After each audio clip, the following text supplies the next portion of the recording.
Hello, hello, hello, hello! Hey there, heroes! My name is Hero Girl. I'm your friendly local neighborhood hero tuber, and I'm here to let you know that if I can do it, so can you. And today, well, it's gonna be the last playthrough that I do for The Void Rains Upon Her Heart. At least for now. Because in 2 weeks, we're gonna get Modern Horizons 3. So next week is gonna be some prep. It's gonna be some getting back to some magic prep. I'm gonna stream a new deck idea that my wife gave me. I'm so excited to do it. I'm excited to try and build a Layla ninjas. It sounds like a really cool idea. I feel like I've had that idea before, but I keep forgetting about it. I'm gonna hit it with the hammer's hot. And also, we're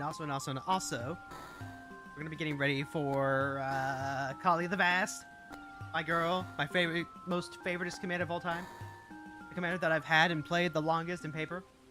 Without question. I'm just so excited for magic stuff. And normally, so the original plan, right, was we're gonna stream House of the Dead attempts until Modern Horizons comes out, and then we just go back to playing Magic. That might still be the plan, because I do like having a variety day I like having a variety day. So that way, one, I have kind of an entry-level stream for folks to check out.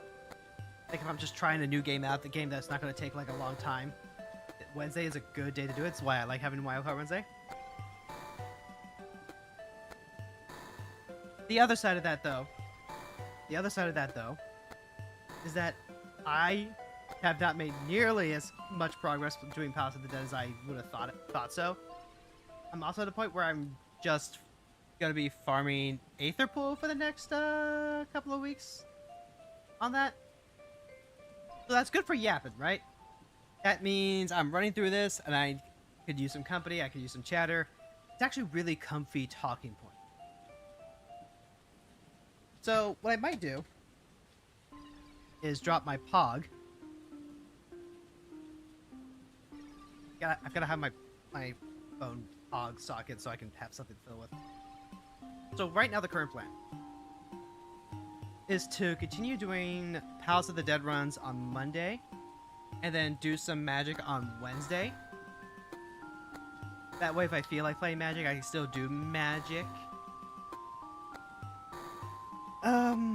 And then I can go ahead and potentially swap off to do some, to go back to doing some variety stuff.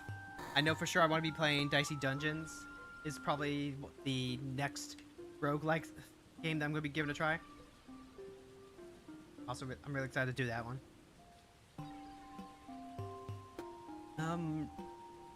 I don't know how to reconcile it. We can't stream an extra day. That is not an option. If I do ever have an extra streaming day, then it's going to be for a special occasion or a special collaboration.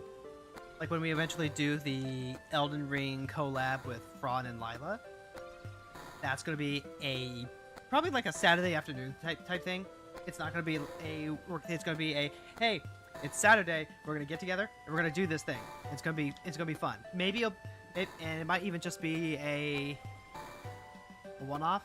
I can't promise that it would turn into multiple streams or anything like that. Or at the very least, that it wouldn't be a consistent stream. So there is that to consider.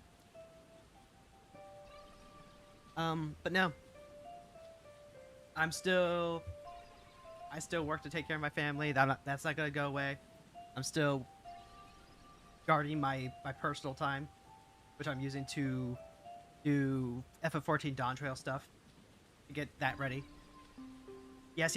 Yeah, Fran's excited. See, chat. Fran is really excited to do the Elden Ring stuff. So I definitely want to try and see if we can schedule that for next month.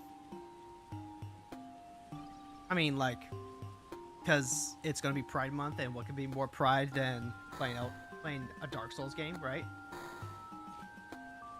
Or at least that's the belief. Oh, but then Nightmare Card is also coming out, and hopefully Nightmare Card has online play.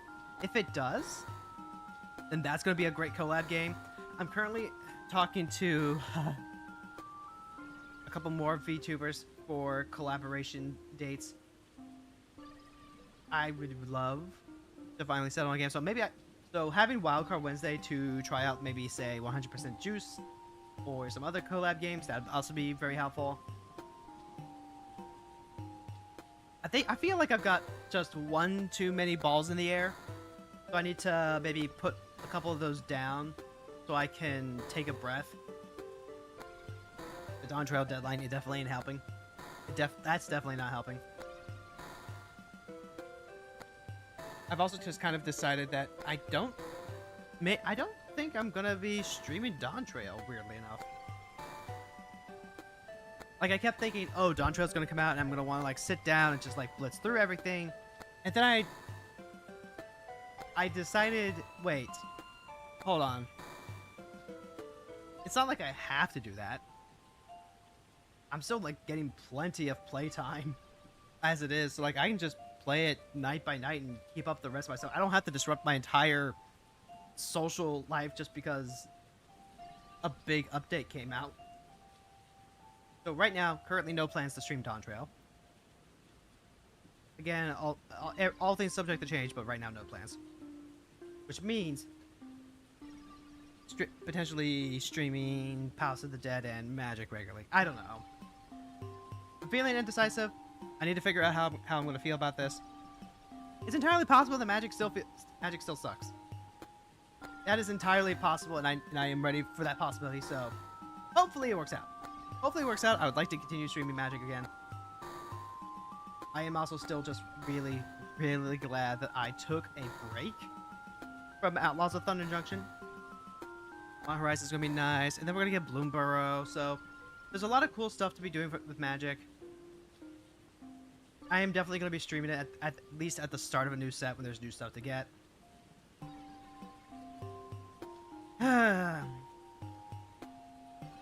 It could just be that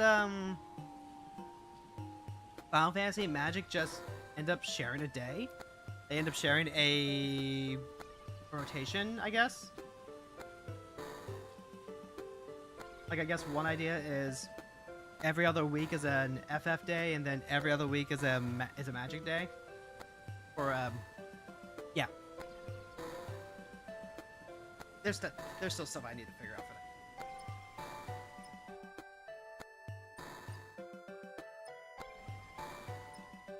Also, what was this? Rank 15 in quick play, 400 Tetrids total. But we don't really have like a lot of. We just need more stuff. Wait, what? Jess, what is that? What is that emote there? That is Sir Sword. Sir Sword? Where did you get that emote? What even is that? I get that it's a sword. I get that it's a sword, but like, how? Why? Where? When?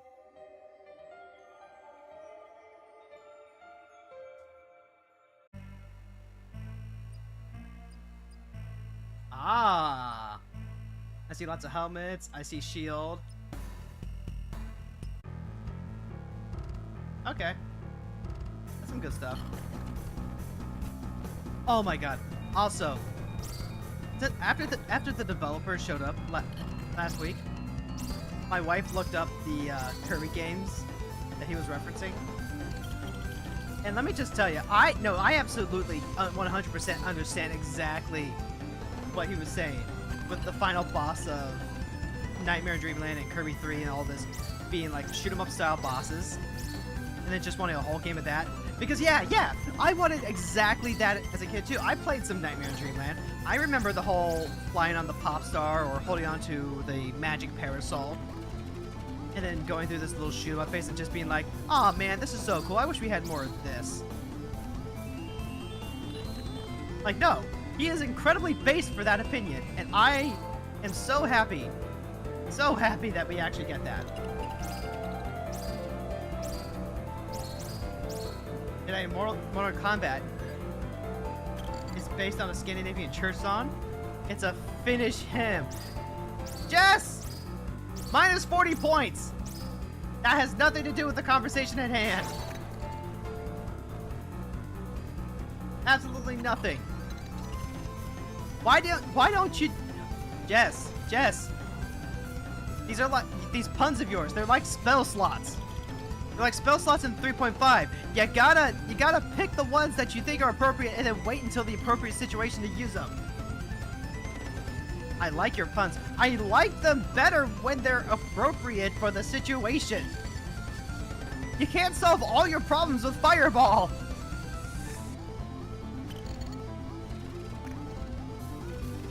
You might disagree, but it's the truth. Yes, you cab. I don't care if you technically cab. You still shouldn't be. It ruins the immersion. Fireball and Eldritch Blast are always the answers. But when all you have are hammers, when all you have are, you know, unlimited spell slots, when Eldritch Blast is literally the only thing you can cast because you ran out of pack slots, then sure, yeah, everything looks like it can be Eldritch Blasted. But that doesn't mean that it should be.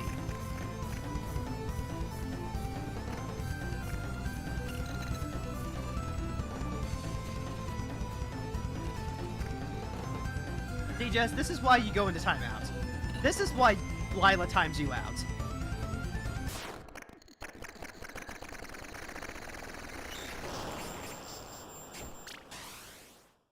You know, on that note, though, my itch to get back to actually doing a solo run for, or not a single player run for Baldur's Gate 3 has gotten stronger. And I realized something. I could actually just make my Final Fantasy character in Baldur's Gate 3. I could bring Thamor to Baldur's Gate. No, Lila times you out because you talk about your favorite Digimon Quillbolt Hedgehog.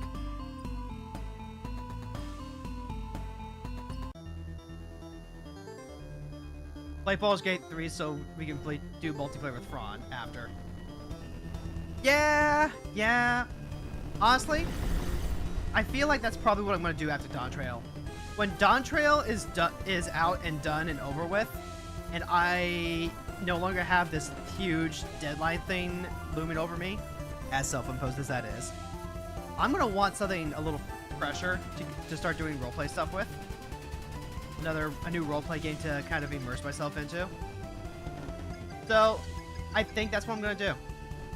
I think after Dawn Trail, after I get caught up on Dawn Trail stuff, I'm going to take a break from heavy FF14 playing, and I'm going to do my Baldur's Gate playthrough.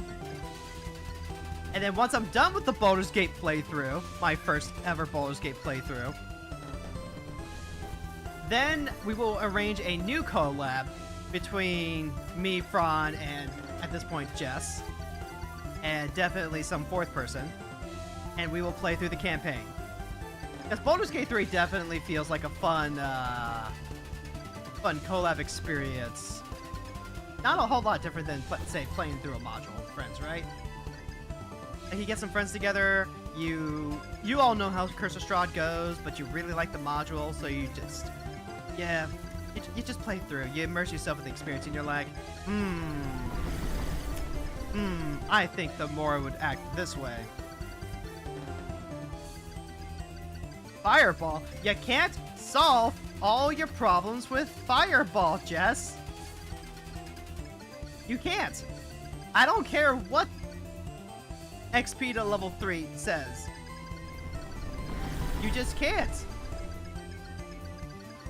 You can, you shall, and you will. Yes. What are you gonna do if you don't have Fireball, huh? You can't you can't solve your problems with Fireball if you don't have the spell slots to cast Fireball. No, but you can solve a lot of it. Okay, so then here's another question, right? If we do a multiplayer collab, how does the how did the companion stuff work then? Do we just ignore all the companions? Do we just put them in our camp? Do we make them cozy? Do we spend time talking to them? Like what goes on there?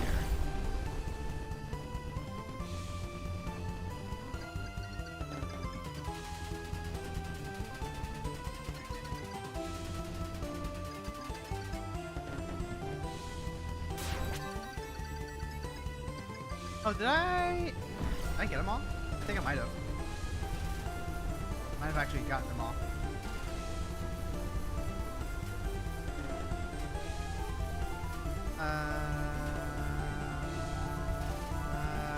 There we go.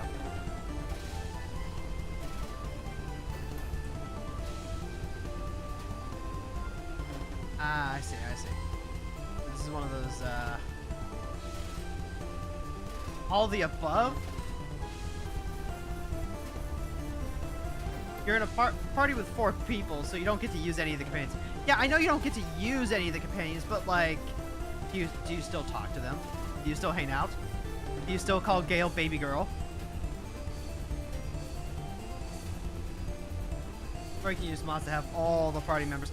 If we were using mods to have all the party members at that point, that'd get a little unruly.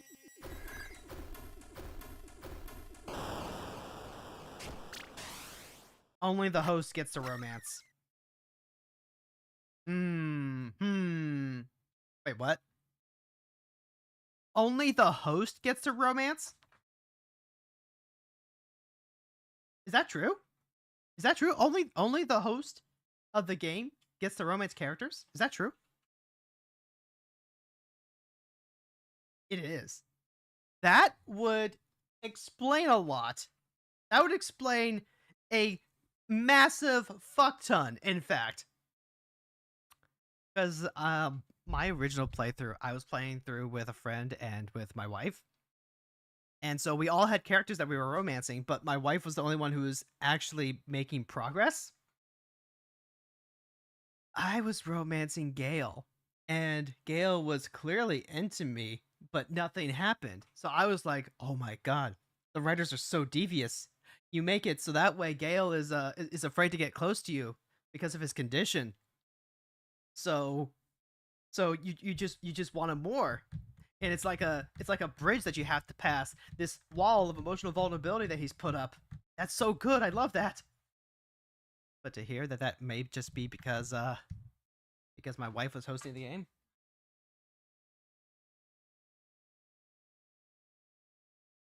That's a little disappointing. I'm not gonna lie. Your stream character was going for Gale. Gale is a good choice. I like Gale. This is right. There are mods to use more characters. I am aware that there are mods to use more characters. A lot of my friends were using them for the full parties. And there were also a lot of polyamory mods, which I may or may not use. I'm still a little undecided on that. Let me even adjust the game so it's not broken.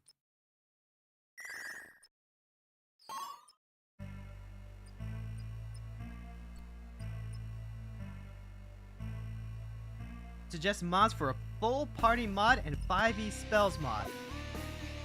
I don't know that I want to play Baldur's Gate 3 with the full party. A part of me is kind of like, okay, but I kind of like the idea of having additional replayability by going with different party members. Now maybe that'll change. Maybe I'll be like, I don't know. This isn't the kind of game I really think I can or want to play multiple times. Even if it is like a really, really good game to play, you know?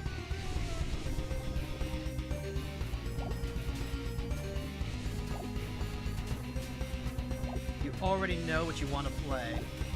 Or have a backup if we do more characters and who you want and what they will be.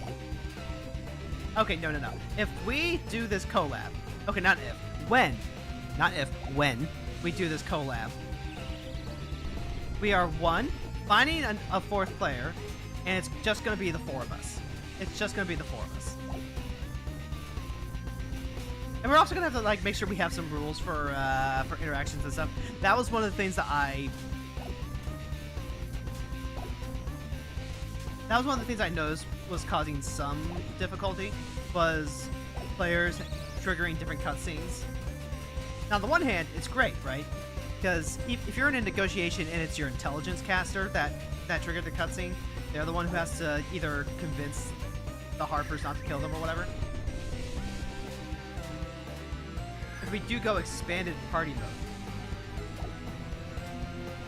You mean like to have the companions in there? Because I'm letting you know right now, I charisma caster, and I each get one more character. Wait, 9,000. Why would you?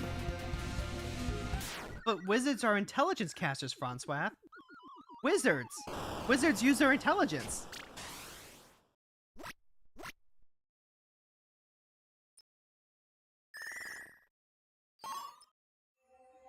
Wizards use their intelligence.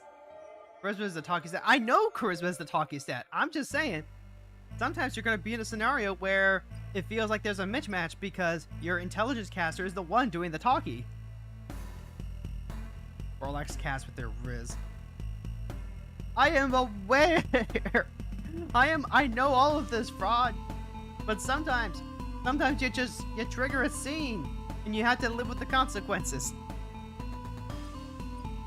Combo over 27% of the monster fear bar. Ooh, anchor.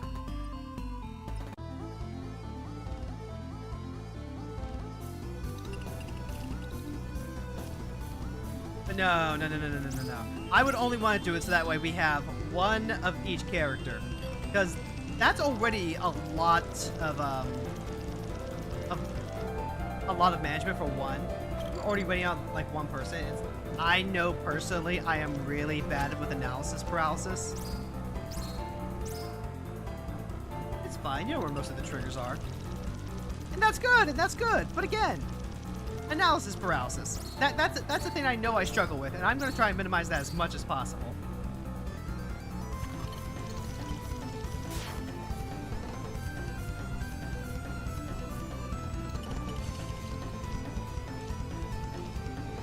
It's not like actual D&D where, oh god damn it, it's not like actual D&D where if you take a hit or you die, you know, you gotta have your backup character ready to join the party. Just talk to Withers and Resin or pop a scroll.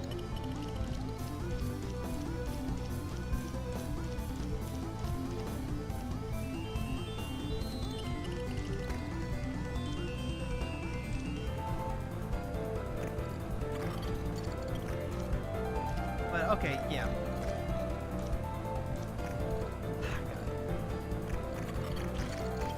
I want to keep doing collab stuff. I'm so bad at making time for the collabs outside of my normal streaming hours. So that's also been kind of a pseudo blessing. I am restricted in my streaming hours, right? So the people that I'm reaching out to for collabs, I am letting them know, hey, I can only stream on these days, on these hours. I can try and be a little flexible depending. But if we can't make this work, then we'll have to wait for another time or something. And that's kind of empowering because then there's no well, what time works for you or what time works for you? It's not today. No. I'm sorry. I have kind of a stricter schedule for this.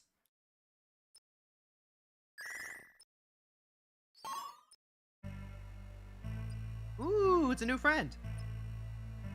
Absorb 53 bullets with panic attacks. Understood. Ooh, flip flap. Oh, those are big.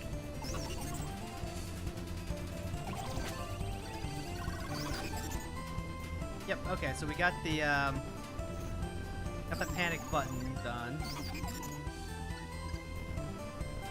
Oh, hello, that's an exposed wire. Okay.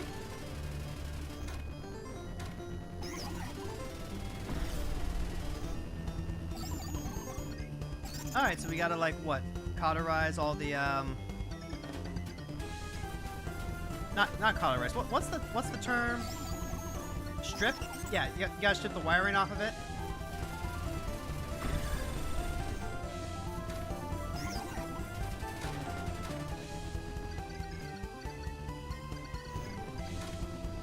Also, wait, hold on. I just know that some of the bullet noises, it sounds like talking. It sounds like how the voices are set up. That's actually really cool. That's a cool detail I didn't notice. Also, I died.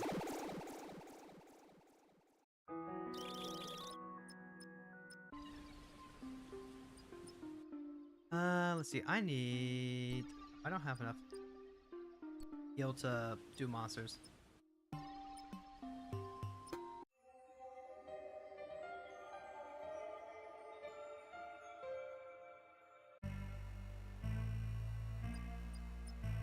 Oh, hello, Rendy. Yeah,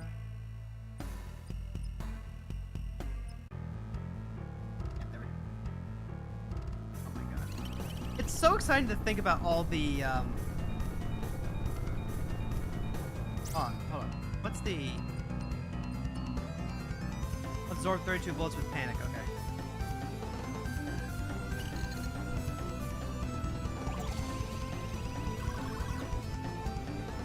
Oh, that's not a lot of bullets. That's like hardly any bullets at all.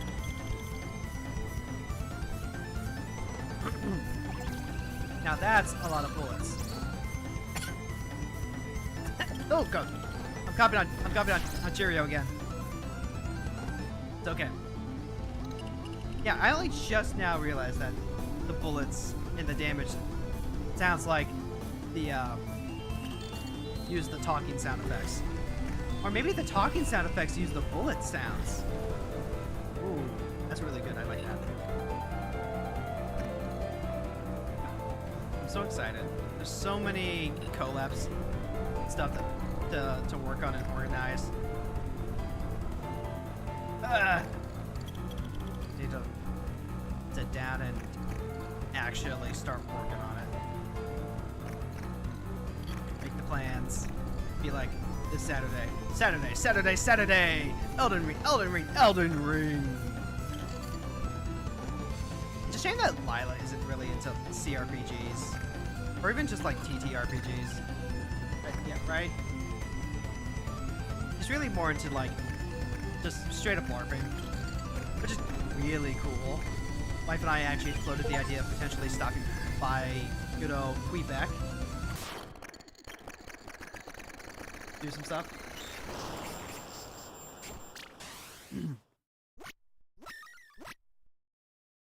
Two panic attacks. Wow, how come your mom lets you have 2 panic attacks?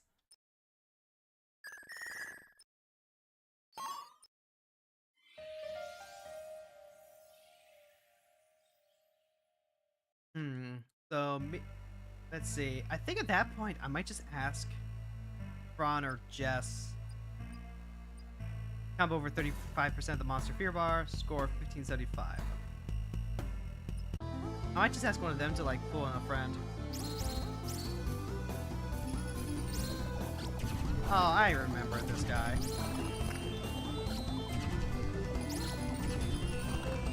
Ah!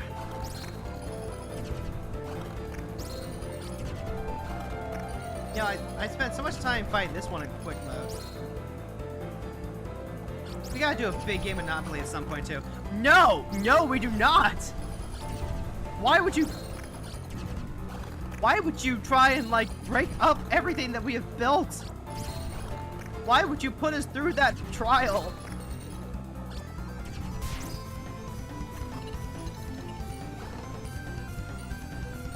Monopoly is not even like, it's less of a game and just more of a, you know, an auto sim thing. Like, I am fairly certain most of Monopoly can just be run autoly. We're stronger than the game. Doubt, kitty doubt. I am mashing X right now, not just to put laser charges, but to doubt.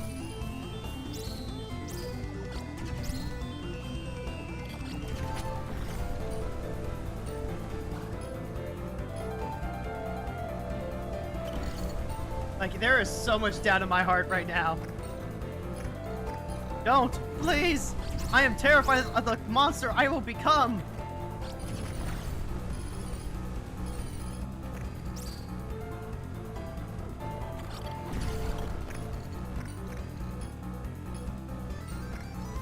Now, truth be told, we're still doing we're doing raft right now, right? Right. So maybe tell you what, if we can survive a raft, like if we can factually maintain a collab night long enough to clear raft, then I am all for potentially continuing that on with a new collab game and trying to do Monopoly. Involve except that monster. No, Ron, man, you can't continue to somehow be the most supportive friend ever. Like, definitely one of them. Ron, if I can say something very nice about you today, I will say that your dedication and your presence in your friends' lives is astounding. And it's something that I truly envy. I know that everyone enjoys my presence and that you take me as I'm available, and I appreciate that. Oh my god, is Christmas one of the ones that we have to be able to beat without breaking any of the parts?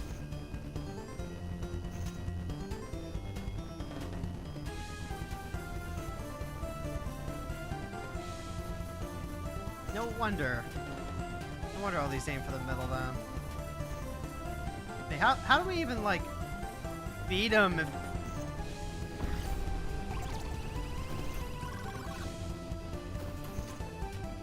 Yep, okay, so there's there we go.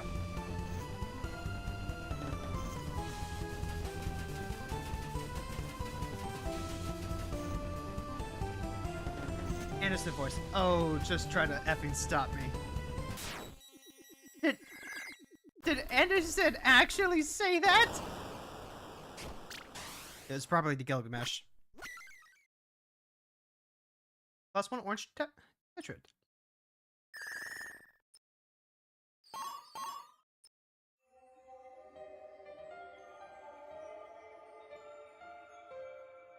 In Halcyon breaching it. Oh, I was thinking of FGO. Anderson. Oh wait, hold on. I completely forgot about these. Ooh, new friend. Alexander Anderson. Holy shit. That's a... Shit.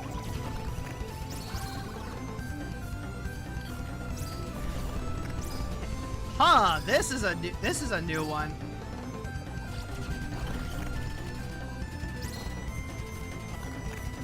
Gotta make friends with all the monsters. Hey, Brody Man, what's up? Modern Horizons 3 comes out in 2 weeks. You better be hyped. Next week, Magic's coming back. Although I'm planning on streaming it on Wednesday to start. It's going to be so hype. All the spoilers got revealed today. I am so excited. We got awesome new reanimation targets. I've got so many good plans with Regalia.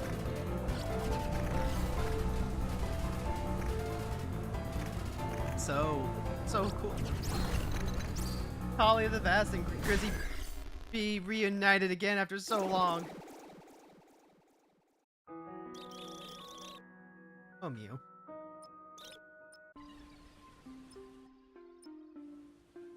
Conjulum is going to be too strong.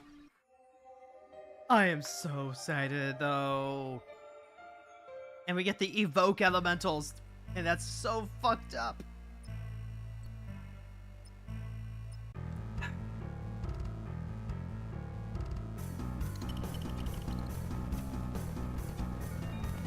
So fucked up. I love it. I love it so much. And I was. You want to know something, Brony Man? I was waiting for you. I was waiting for you to show up because I'd be like, oh man. As soon as he shows up, I'm gonna pop off.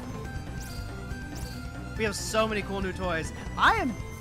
We don't have all of the bestow cards that I want, but we got some today, and that gives me hope.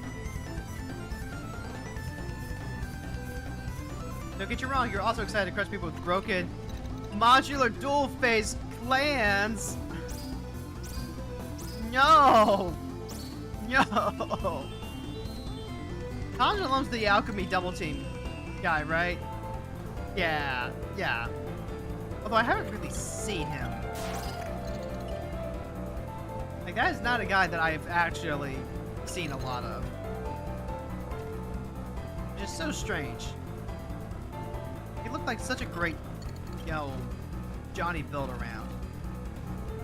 Johnny Jenny. Jamney. 90k when nobody plays him. Super strong. Yeah, that's honestly, it's an incredibly potent commander. I don't know, maybe he's weighted like really heavily or something. But yeah, next week we're gonna be playing Magic on Wednesday. I'm gonna be trying out an Alayla Ninjas build that my wife floated by me. Do some Ornithopter Ninja shenanigans.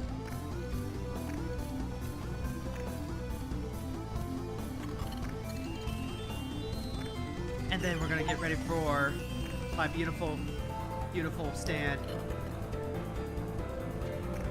Hey, Heavy, thank you so much for stopping by. Yeah, it's gonna be, folks, let me ask you something. If, suppose we only got one thing to stream on a Monday between Final Fantasy and Magic. Like, I don't know how I want to handle that. Because I'm still working at Palace of the Dead, and I want to keep working at Palace of the Dead on stream. So for now, at least initially, it's going to be Final Fantasy on Monday and then Magic on Wednesday. But do I want to like have both of them on a Monday on a rotating schedule maybe? I don't know.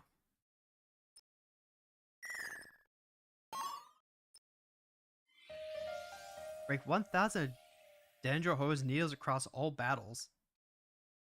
You can probably guess what you would say. I can probably guess what you would say, Brony Man. And like, that is completely fair. Break 24 parts that have moats in them. I love Magic and I love Final Fantasy. So I definitely want to play both of them, but at the same time, I'm a girl that needs variety. I need to make sure that I'm enriching myself. That's part of why I like doing Wildcard Wednesday. So I can try all these other games, and I don't want to stop that either.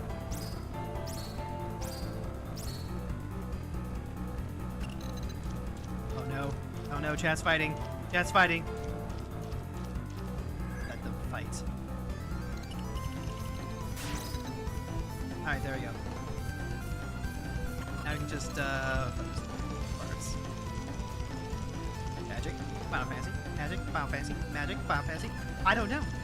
I don't know. This ended up just kind of being a bad time to be doing the Heart Gold Nuzlocke, I think.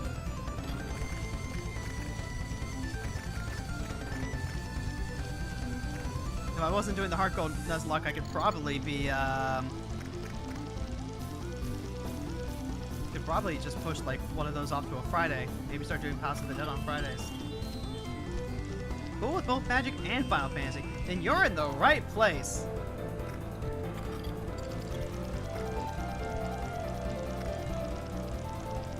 You are in the right place, friend. Wait, I started streaming Fridays at 3 o'clock, right? I do.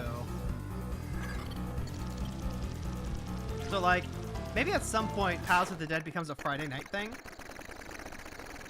You can still do Magic on Monday. Or maybe I do Magic on Friday. I could do either or. Like, do I do Magic on Monday and then Final Fantasy on Friday? Final Fantasy Friday? Ooh, that's alliterative. Like, after the Heart Gold stuff? That's not a bad idea. Ah, but I wanted to do Dragon Quest on Next, after the Nuzlocke. You see what I mean? Just streamer problems. Ah, this guy. Frick. Just streamer things. Dragon Quest. Yeah, which one? I wanted to play Dragon Quest 3. Like, Dragon Quest 3 isn't a long game from what I remember. But, you know, it's also a JRPG.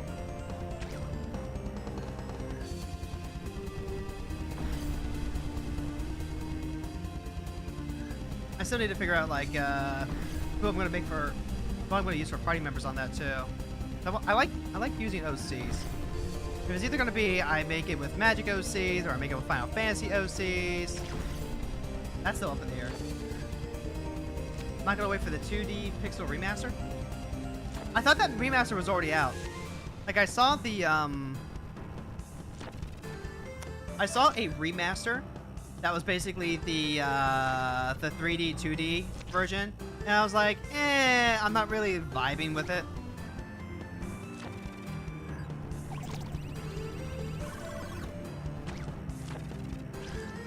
But if there's like a new one, I could take a look at that. I did kind of want to play the, oh, they just announced what the platform is going to be. Then probably not. Like, I'm not a big fan of how it looks. It's got that kind of Octopath looking one. Yeah, I was thinking the exact same thing. I was thinking it looked like Octopath, and I was like, I'm not really like a big fan of that because Dragon Quest 3's the one that I've played before, and I kind of like the old style. Kind of want to play something nostalgic.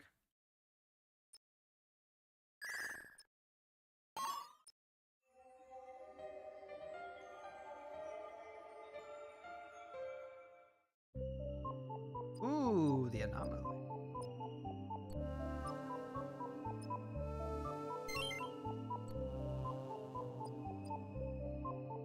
Anomaly detected. Can't use panic attacks. Moat score 36. Okay, easy enough.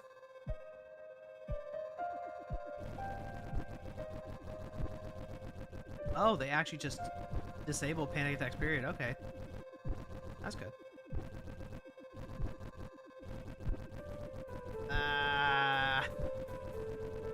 The life of a streamer that only streams part-time is rough, let me tell you. Too many things to do and not enough time to do them. Otherwise, you bet your bibbity that I would be just heckin' trying to cram in more. And even then that wouldn't be enough. I would just move the goalposts. That's how it'd be like. It'd be like, oh man, I can't get everything I want to do in only 4 days of streaming. Better start streaming 5 days a week. And then be like, well, now I can't get anything I want to do in 5. Might as well do 6. And then at that point, it's like, I can't afford sleep. Someone, please help me balance my schedule. And it's just 7 days of streaming. And someone's like, I think you should take a day off. And I'm like, nah.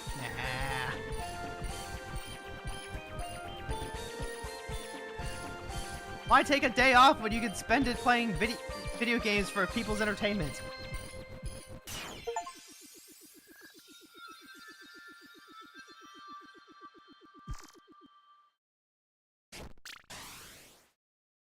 But then I would never get the video essays done.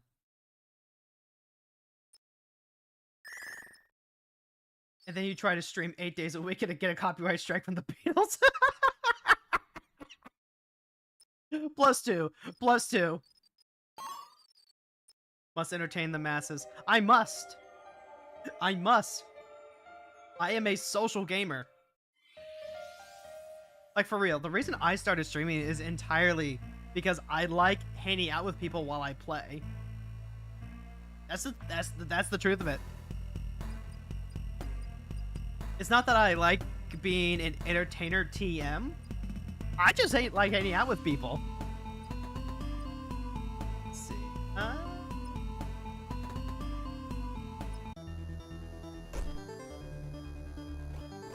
Let's see. It's pop all her legs, right? Yeah, we can pop all her legs.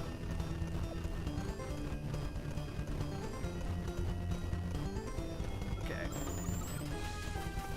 So then I have to figure out how I'm going to balance Wildcard Wednesday with streaming Modern Horizons, doing Pals of the Dead, and the current Heart Gold Nuzlocke, while still keeping to my plan to switch over to Dragon Quest III once the Nuzlocke is over.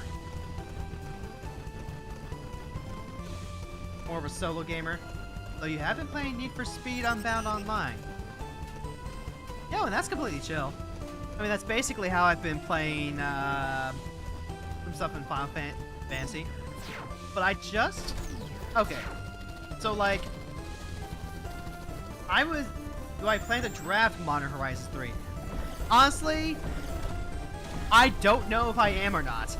Because as a draft set, it looks fucking sweet. It looks really fucking sweet, and I'm kind of really excited to give Limited a try. The problem is money is not infinite. And I don't know if I'm gonna be good enough at the format to, like, theoretically go infinite. I'm tempted, though. Like, if I can just, if I was confident in my drafting environment, I might. But there's also just a ton of cards that I want to play in Commander.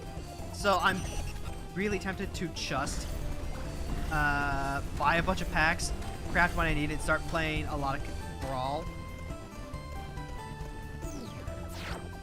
Like, day one, you know I'm gonna be on Kalia the Vast, like, all day. Trying to get the super aggro sneak attack reanimator build set up.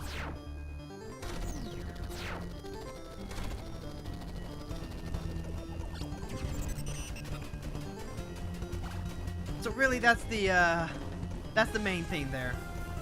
Because there are a ton of cards that I want. But at the same time, maybe I don't need to craft everything. You could just rare draft and try to snipe the ones you need. That is true. That is true. And don't think I haven't thought about that.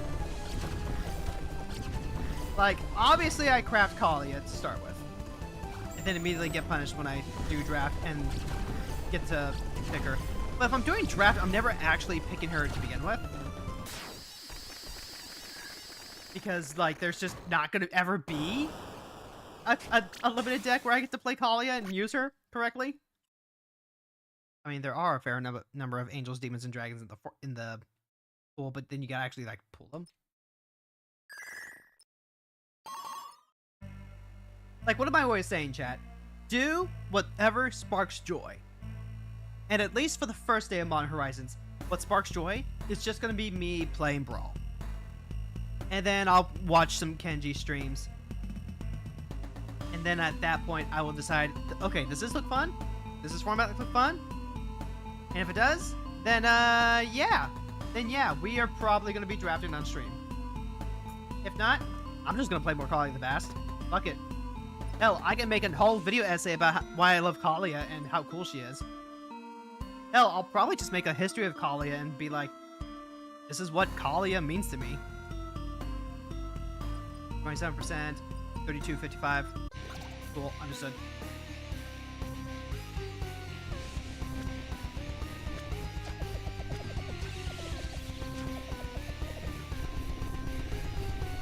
Ah! Wow, that's a lot of, I've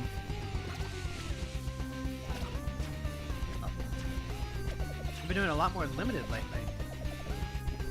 Have you actually been playing, like, Outlaws of Thunder Junction, though? Like, has it been Outlaws of Thunder Junction, though, or you've been playing Cube or some of the other formats? Like all the flashback formats that they've been giving us. But they brought back the Ikoria Limited, right? Ikoria Flashback Draft? Where all you do is draft a Signal Flare and draft all the cycling cards. Oh, damn. That's a lot of bubbles. Outlaws of Thunder Junction, yeah.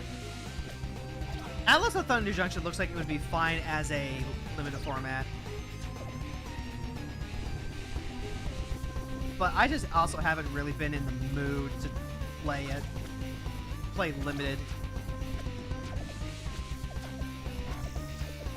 The 5 original commanders from 2011, Gave is your favorite. Gave is a really good one. I loved Gave when he first came out. Stupid populate sport counter deck with nothing but thalids. Hey, you know what? That is completely fair. I played that deck too. I think you will agree though. Chat, do we agree that Gave is a very, very what's the word we're looking for? Somewhat difficult commander to play, or rather to keep into the this is my fun deck pile. I'm just playing this because I want a fungus commander that's fun and cool. Can we all be in agreement about that? Yeah, pretty much. I'm glad. I also tried to play Gave as a Saproleans deck. Score all 32. Score at least 32.55 motes.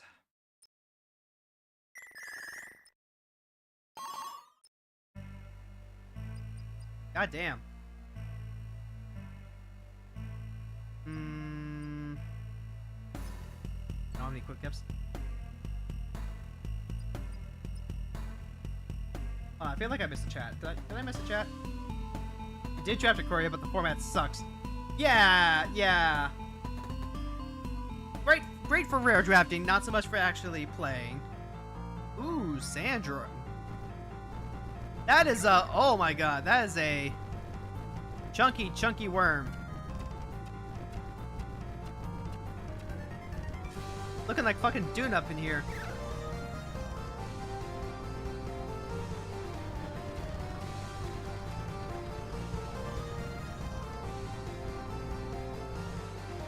Big ass, chunky ass worm. You've got a Yennet Big Thing deck. Oh god, I can't remember which one Yennet is. I feel like that was a Naya deck, perhaps?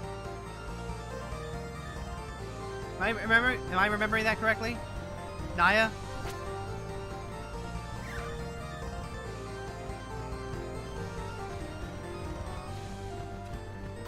Ah! No! Ah! Shit! Ah! Got booble bopped. Esper. Ah, Esper. Okay. Then clearly I don't remember Yennet at all. Oh, okay. The bits are the one with the bits with the red spikes. Gotcha. Understood.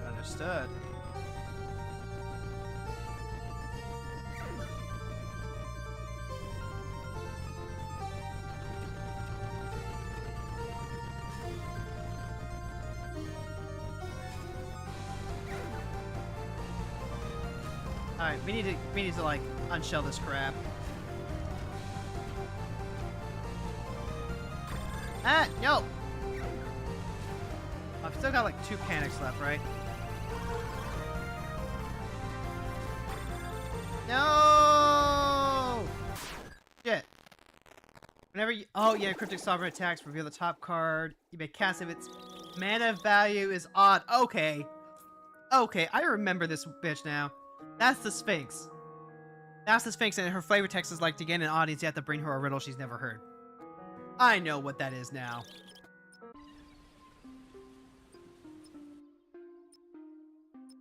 Ooh, can we radiate monsters now?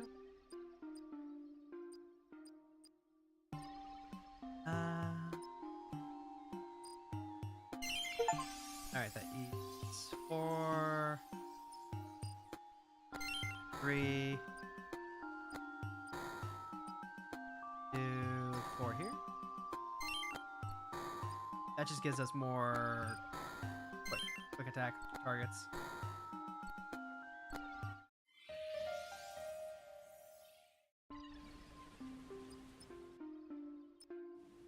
Honestly, this game gives you a lot of achievements for just like sticking with it and playing this for the long haul. Curious Walker of Corpses deck. Waker of Corpses. Ah, that guy sounds familiar.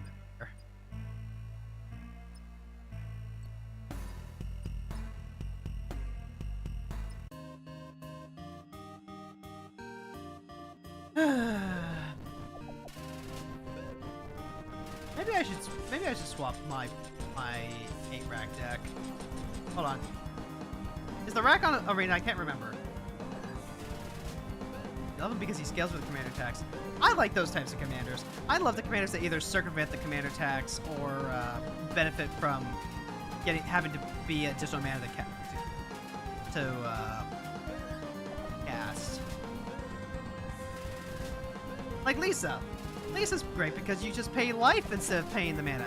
And for a black-white deck, that is so invaluable. Like, unbelievably valuable.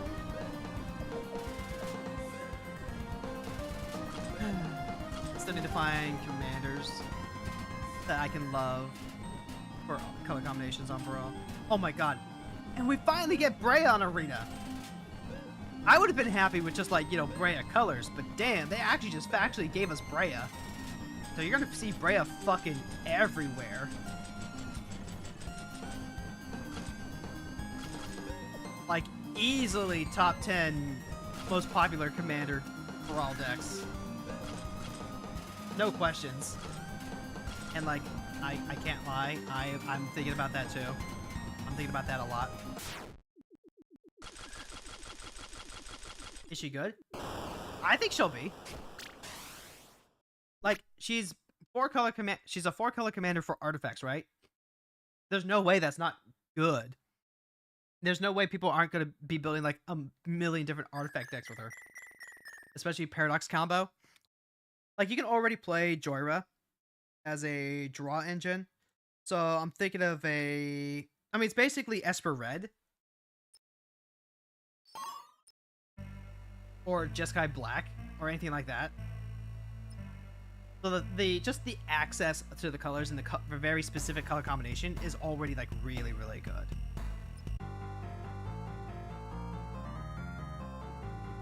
That's just and she's gonna be like another card I'm really excited to build around. She's also, you can actually potentially play her in limited too. Like, a part of me wonders if that, you know, how you would actually make that viable, but you can. That's a thing that you can try doing.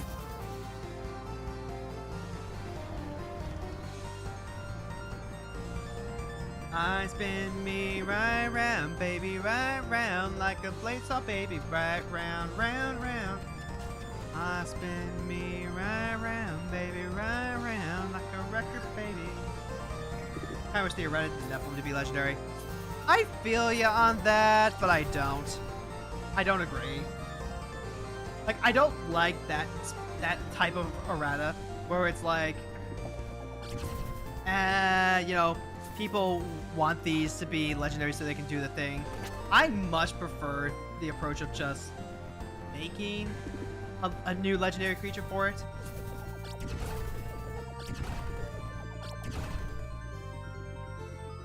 I don't like functional erratas, because that's how you get Yu-Gi-Oh! Do you want Yu-Gi-Oh? Because this is how you get Yu-Gi-Oh! Cards should still be functional the way that they are if you're reading them. At least when possible. IMO.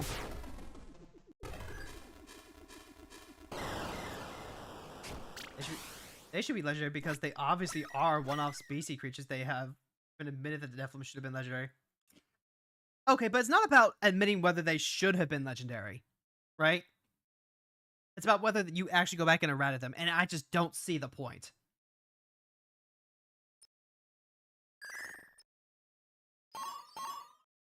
Like, in retrospect, would they have made them legendary? Sure, yeah. Mark Rosewater has come out and said exactly that. But they were printed as non-legendary. So, like, if you get the older copy of the Nephilim, then it's not going to match with what they are. And I don't like that. They should just make a legendary card with partners with Nephilim. I would prefer that. I know you're joking, but I would prefer that. You just want to make a Doombrood deck. Look, friend, if you want to rule 0 in a card as your legendary commander, I say go for it. That might not ever be in the games that I play, but like, if you've got a group of friends that you're cool with, then they're gonna be cool with you rule zeroing something like that in. Because I've been there. I've had cards that I go, man, I wish this was legendary so I could build a commander deck around it. But at the same time, you just gotta take the hands that are dealt to you. 5 monochrome commanders. To have partners, so you can have 5 color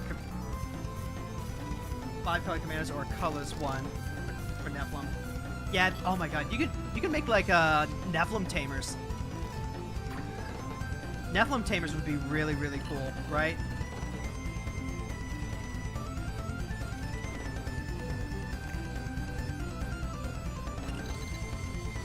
And like they've made cards like that before. Like Phage the Untouchable, remember? When people really wanted to be able to play Phage the Untouchable as their commander. So they designed cards very specifically for commanders like her that you can't cast normally. That's the type of solution we should be looking at, not retroactively redesign cards, or yeah, not functionally erratic cards to fit this thing. Did we talk about the card weights yet? No, we haven't. Which is really All right, folks. All right. This is the hero girl spiel on the whole card weight thing that got brought out.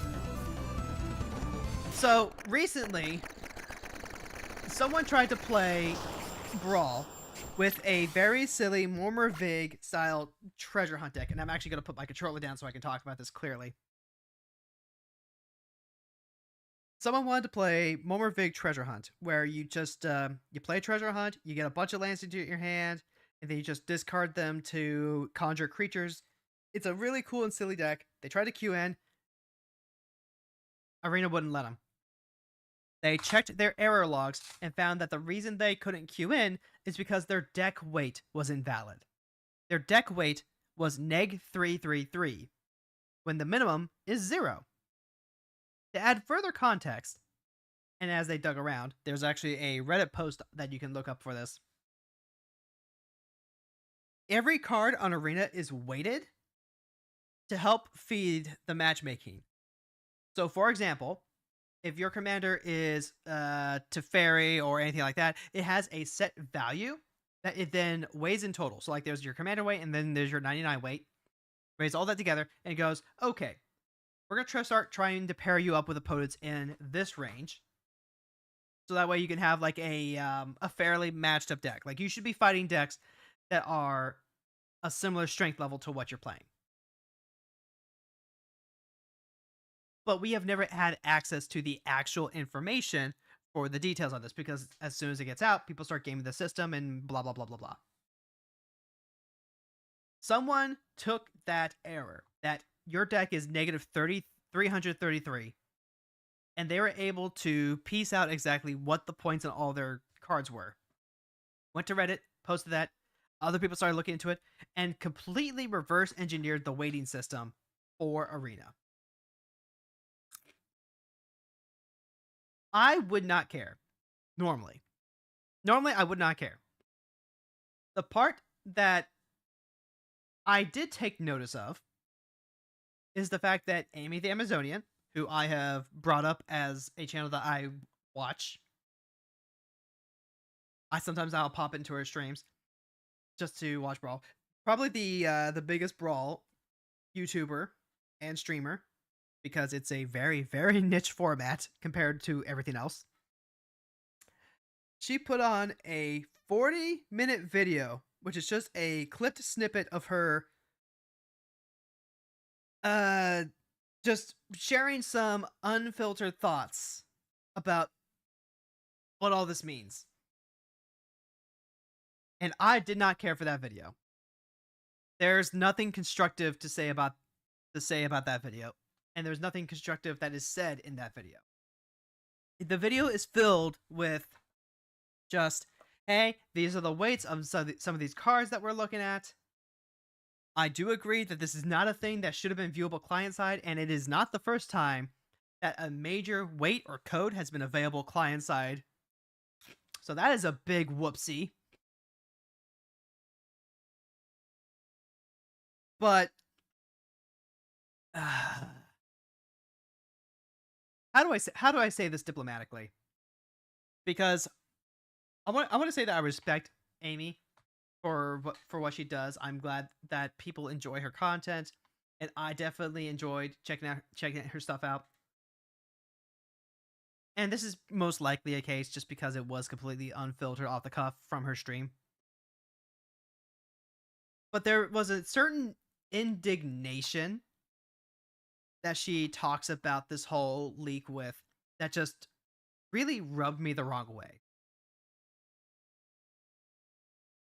The way that Amy describes how all of these are weighted, not by like an algorithm or something like these are manually decided values, apparently. She just did not care for how that was. Part of it's because Brawl is so heavily weighted by the commander. Because a lot of the commanders have a specific deck shape that lends the deck a lot of strength. And it makes sense to me because, your commander is the card that you have the most access to, the most consistent thing. It's just like you start the game with an extra card in your hand. So it makes sense to me that a Joyra historic draw deck, whether it's just regular artifacts or whether it's artifact ramp or paradox engine combo, it makes sense. It makes sense to me that all of those are weighed similarly because Joyra herself is helming the deck. That's what makes sense to me. But, and I very specifically remember Amy saying this, it's stuff like, it's like she feels punished, might be the right word for it. She feels like this sort of system punishes the players who just want to go, oh, this is just, my Emery Artifacts deck. And it's not running Paradox combo or anything like that. Like, I'm just trying to play, I'm just trying to be a little guy. I'm just trying to be a little guy and play this fun little theme deck. And then but now I'm getting punished by the matchmaker so that I get matched up against these other really powerful commanders. She was looking at cards like the First Sliver. We all know that the First Sliver does not get played as a Slivers deck 9 times out of 10. It gets played as a 5-color good stuff deck, usually like a Brilliant Ultimatum combo deck. And you happen to play the First Sliver because it's a 7/7 for 5 mana that also draws you a card. Like, it's very resistant to removal. It gets you back the advantage for trying to just ramping out and replaying it. Sometimes you hit removal ramp so you can just replay it. It's kind of like the Pantlaza Itali factor. Yeah. Where your commander generates so much value that you don't care if you lose it, and you just never lose it. Unless, someone takes control of it. Cool. But there was such an indignation about the way that she talked about that really turned me off. And the other part of that video is that it's filled with a lot of Amy's wild mass guessing. Now, she repeats herself and says, this is just my guess, or this is just what makes sense to me. So she did add those disclaimers. But there are just, because she is the leading Brawl streamer / tuber, there are going to be people who see this video and take her wild mass guessing for fact. Just like with HellQ. HellQ is, as Amy describes it, a term that she got from League of Legends, where people who have similar salt levels get matched up against each other because hell is other people. And so if you're in HellQ, then, you're getting matched up with people who are just like you. And she applied that term to Brawl. She is the admitted source of the HellQ term. So if you want to play Rusko and Ragavan and Keenan and all these other super high tier, high powered decks, usually Engine combo decks or whatever, then you are more likely to get matched against those because your decks are weighted so hard. Here's the thing though. A lot of the guessing and stuff that Amy drops are just either flat out not true because we get direct confirmation from the developers themselves, or we have additional insight for those directors. I know for a fact that Amy does not hang out in the Arena Discord server, where the devs are regularly, very, very regularly answering questions from people who play on Arena. They are very open and honest. They're as transparent as they can be about their process for waiting cards, for what they choose for bannings and unbannings, for what is technologically possible. If you have ever looked at Arena and be like, why can't we get Commander? Or why can't they just code in more of these cards if they've already done the mechanic? If you've ever been like, why did we have all these alchemy cards when, we could be dedicating these resources to other things? They have answered all of those questions before, and they continue to answer them, and they continue to, explain very patiently why they do the things that they do. Now, the Arena development team is not they are not card designers. They are working on the literal code base. So things like, when are we going to get multiplayer, and why can't we have multiplayer? They explain the actual logistical issues that go into dedicating resources to that. And a lot of it is, well, we don't have the resources to dedicate to a lot of the extra projects, and we can only work on those little by little, right? Like right now, their main focuses are the main tentpole sets in a year, so your standard sets, the extra sets that are going to be on Arena, so Lord of the Rings last year, Modern Horizons this year. They try to get extra stuff in when possible. The fact that we have Emrakul, the Eldritch Moon Emrakul on Arena, is a miracle because one of the devs spent all of his free time, all of his basically they have scheduled tech free time where their dev team can spend some part of their day working on projects that they think need to be fixed or improved.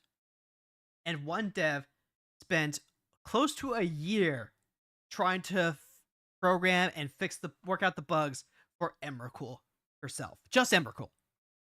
Just Emrakul. There's a lot of tech debt that has to be addressed. There's a lot of logistics that go into it. A lot of stuff that people who aren't familiar with how programming and architecture works just don't understand or appreciate, or even can grok the scope of. Like, one of the reasons that they have said they don't have a spectator mode yet is because Arena works entirely through pop-ups. So in order to have a spectator mode, which everyone has been asking for, and it gets brought up very frequently again, they say, well, we have to figure out how to code all of these pop-ups so they show up for a spectator, for a viewer. And these were a lot of similar issues that we were having with Emrakul and the whole take control of your opponent's extra turn. Like, we're going to get Mindslaver with Modern Horizons 3 on Arena. And in a recent question, the devs were asked, hey, was Mindslaver easier to put in now that Emrakul's on, because you did all the work for Emrakul? And they said, yes, and we were finally able to fix a ton of the bugs that we knew Emrakul would cause, but we had to just kind of leave because, one, we didn't have enough time, and two, we knew that there was literally no actual way for these bugs to come up that are now possible because of Mindslaver. So, yeah. Yeah. And to kind of like bring this around full circle, Amy's video on the card weights for Arena just fly in the face of all of this. all of this. Like she has no way of knowing because she doesn't know that this is a thing. At least I've tried bringing this up in like stream chats before, where I've mentioned like, hey, the dev said this or that, and I got the impression that she was not aware that that is a thing, which is completely understandable. Not a lot of people would or do. You'd have to be really, really deep on this to actually know this. And the only reason I know is because I have a friend that regularly posts screenshots of the dev stuff. What was I saying just now? Oh, right. The last time the devs were asked about their matchmaking system, they said it was working exactly as intended. Exactly as intended. Like they were from the data that they were getting, from the data that they were looking over, the matchmaking system was doing exactly what they wanted. They were seeing people with decks being consistently paired up with decks of similar strength. They didn't release the data specifically, so you know what? It could be just like technical talk. It could just be a complete misunderstanding. It could be like, hey, we had this way that we want the system to work, and it's working exactly as we wanted, but it's actually not doing the thing that it's supposed to be doing at all. It's just doing what they want versus how it's supposed to work in theory. That's completely possible.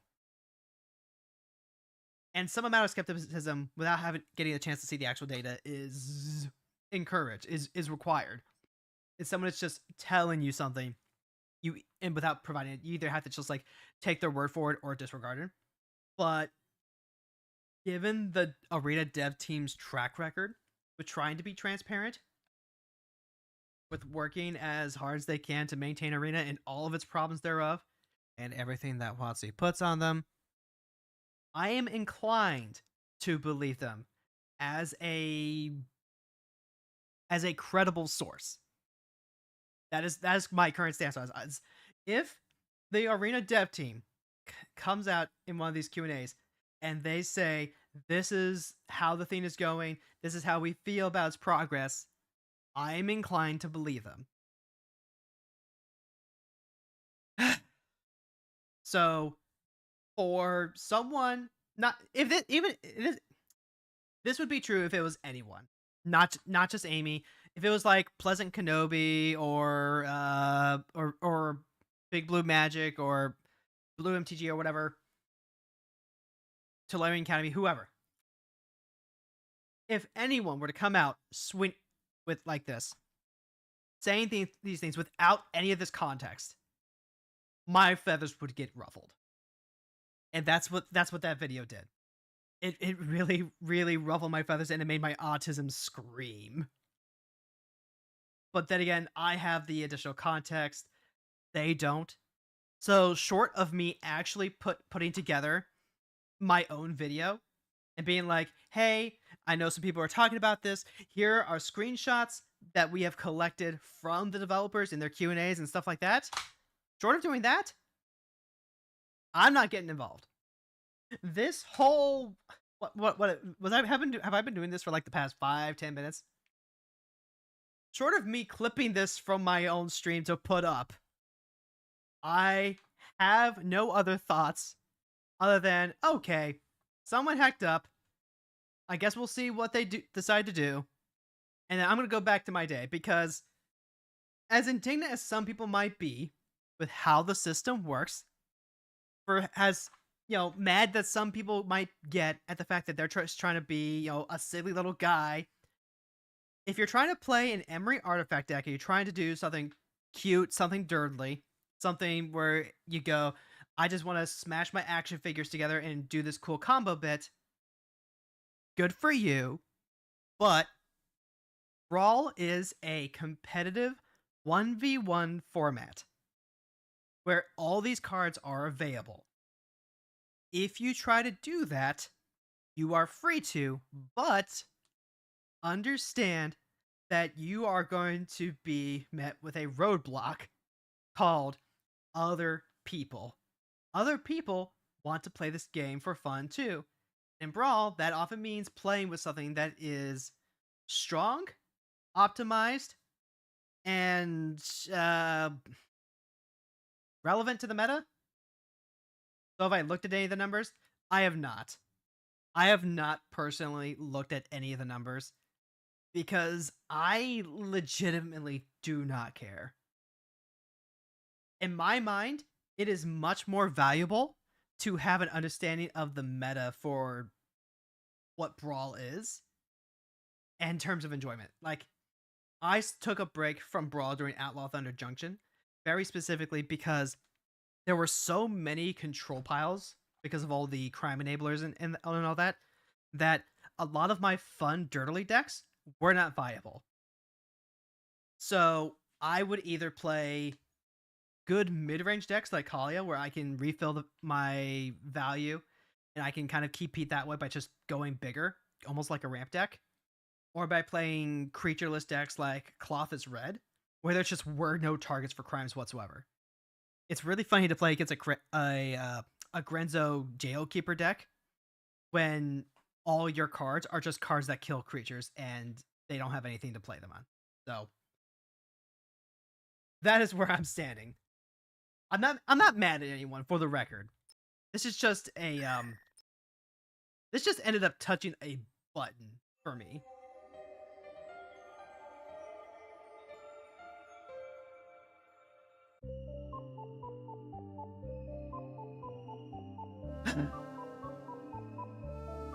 Maybe I will go back and that just to like get something out there.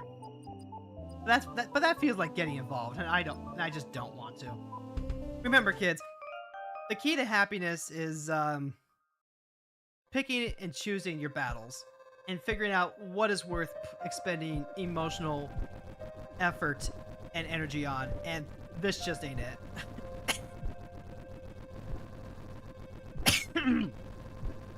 If I could add one set or block to Arena, which would it be? Theros. Snap answer, Theros. Probably a... Oh, God. I feel like I would want a master remix of Theros to get all 3 sets in, since, you know, we would get all the gods. But I'm also not against just base Theros. Like, not Born of the Gods, not Journey into Nyx, just Theros. Kind of like Khans of Tarkir. It'd be pretty amazing. It would be. And I'm going to tell you why. For 2 reasons. Heroic and Bestow. Now, I know I just had my whole rant thing about if you're going to play your Herp Silly theme deck, be prepared to run into walls. But I am willing to make that sacrifice if it means getting to play my Sigarda Enchantress deck the way I built her in paper. With a lot of heroic creatures and a lot of bestow creatures. I put even the junky bestow cards into that deck when I first built her. And, okay, I took out the junky ones, but I kept in all the French vanilla ones, like the links that's just +3 +3 and trample. That is really good. You did learn why your Ineos deck wasn't working too well. So you changed up some cards, you got better matchups, but now it has a totally different feel from the original. And that's what I'm talking about. That's what I'm talking about, and that's why I'm not looking at them. Because when I play Magic, I want to play it the way I want to play it. And I will bend and compensate to make it work in the environment. But I am not going to try and game the system by, you know, changing out the point averages. I'm just not. Brawl is not a social construct format. Did make a Feather Heroic deck in Arena, and that was pretty fun. Feather Heroic is my main Pioneer deck. Pioneer, Explorer, whatever it is.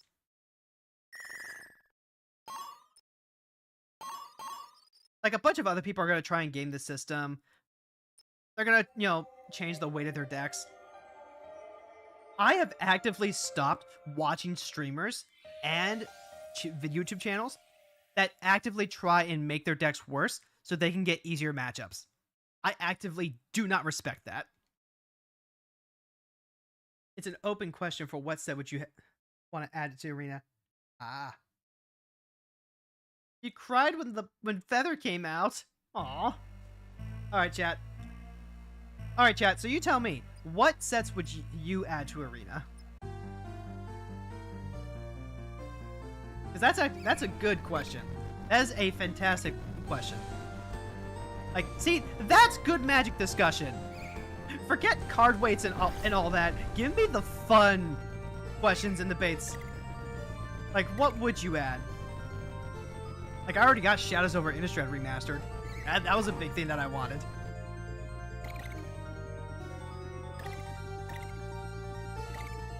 You'll abstain from this one because you know nothing about MTG. Completely fair. Completely fair. Have a nice day. You love Shadow Remastered? I do too! Like, Shadow Remaster, it ended up being a lot of fun to play. And it just has so many of my favorite cards. And honestly, I'm not gonna lie. After Konzatark here last year, I definitely prefer the remaster sets to just straight up the set itself.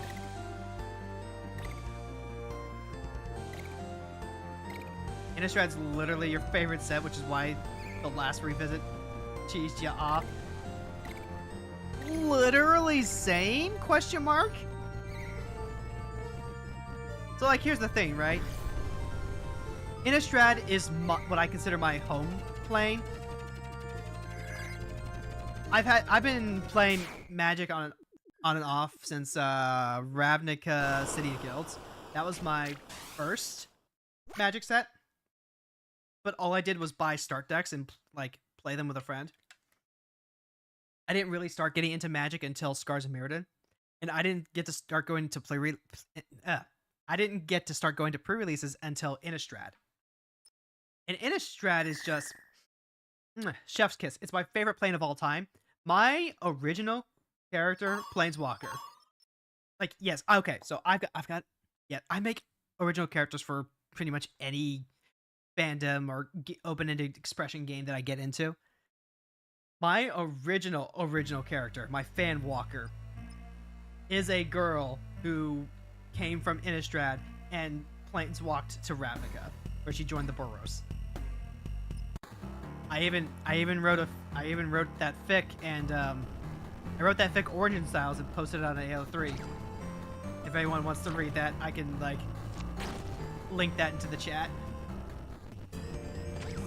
Your OG OC. Yeah! I mean, like, maybe not the OGest. I've had OCs that I made before that. But definitely my very first Magic OC was her. You have an OC walker from Innistrad. Heavy, you are reading my mind! God. I haven't really done anything with her in a while. Like, ever since March of the Machines and Aftermath, where they frickin' did the whole de-spark a bunch of planeswalkers thing, I just, oh god. It's sad to say, but it killed my enthusiasm for doing a lot of my OC fanwalker stuff. You made them before Kaya showed up, and now it seems Kaya Light sorta. I get that feel, bro! I get that feel so hard! For real, like... Okay. So, like, my OC, my girl, her name is Amelia Alvar. She is a Geistmancer, right? She can... Which is kind of like a Necromancer, except with ghosts and spirits. Like, she's kind of like the kid from the Sixth Sense. She talks to ghosts, she summons ghosts. I basically wanted to write her as an army in the can. I was like, okay, what if Elspeth, but liked going on adventures? And instead of summoning soldiers, she summoned spirits. She mances Geist? Yeah, she mances Geist. No! Don't tell me you were doing the same thing! That's literally what your character did. Heckin' Sugoi, yo! That's how you know you're in great company. It's so good, though. It's so good. I love Army in a Can characters. So, like, yeah, I've got a fic posted on AO3 where I write her origin out, and I meant to do some of the other characters, and at some point I'll go back and do that. But right now I'm wanting to work on the video essays, so I'm scripting those out. Got the Innistrad art book, yo. That's pretty spicy, not gonna lie. I don't think I've ever actually seen the Innistrad art book now that I think about it. Okay, so we were talking about Innistrad being our favorite plane, right? And Midnight Hunt, yeah, Midnight Hunt has a lot of issues. I am not a fan of the day-night mechanic. It is just super, super clunky. I think it's cool that they decided to go ahead and try to do the whole moon mechanic thing that they wanted to do with the original Innistrad. But it feels like an arena-only mechanic. It feels like that. It really feels like it should be an alchemy mechanic. Original Innistrad, though. Original Innistrad is nice. There's some cool stuff in it. But also, it just feels way too vanilla for me. Like, it's really great if you're a deck builder. If you want to build, like, the spider spawning deck or anything. What should be arena only? Day-night. The day-night mechanic. The werewolf mechanic from Midnight Hunt. That really, really felt like it should be an alchemy mechanic.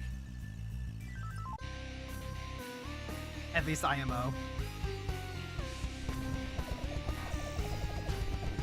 But original Innistrad just feels so vanilla to me.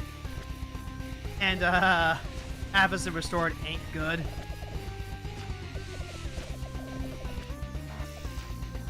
Like, Avacyn Restored just straight up is not a good draft set at all.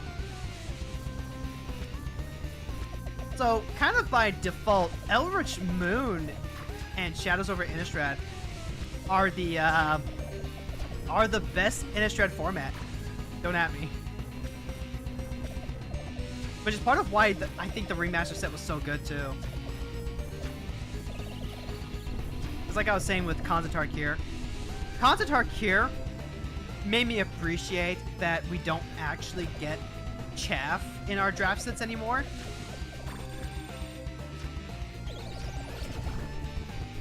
I do not miss unplayable commons.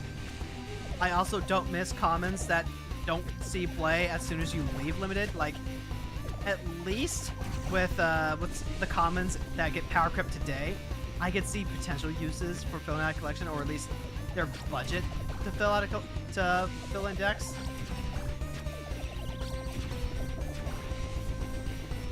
I still really enjoyed playing Konzatar Kier when they did the flashback draft, but oh god, it made my collection feel bad. Like, I still don't like the oh god, where was I going with that? I still don't like the power creep. I still think Magic has power crept a little too hard these past few years. Look, somehow the power creep feels less bad.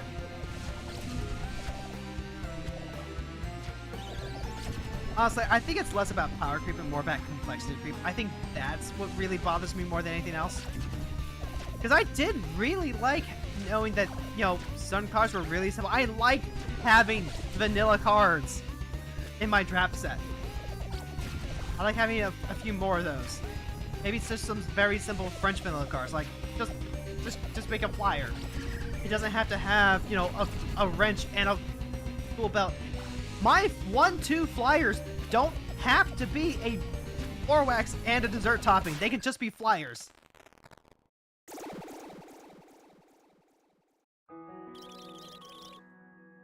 The backstory was they lived in Nephalia. I'm going to stop you right there and say that is where my fan walker was coming from. I liked the idea of her coming from a fishing town background.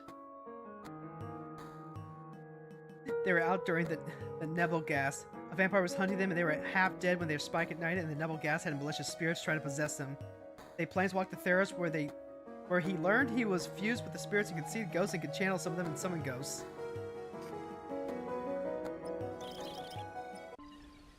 My character, Amelia, her story is that she was part of a blood harvesting camp run by vampires.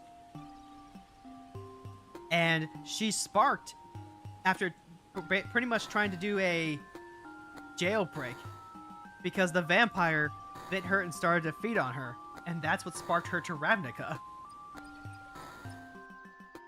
And then one of her first major stories takes place in Theros, when she starts planeswalking regularly and leaves the Legion.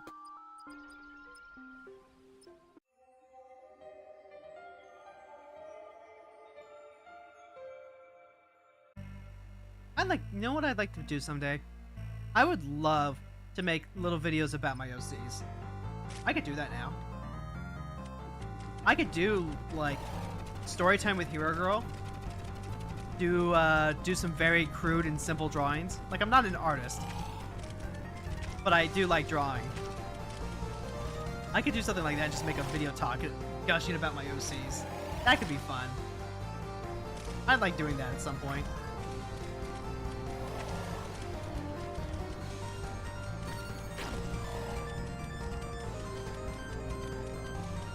I've got another Fanwalker OC.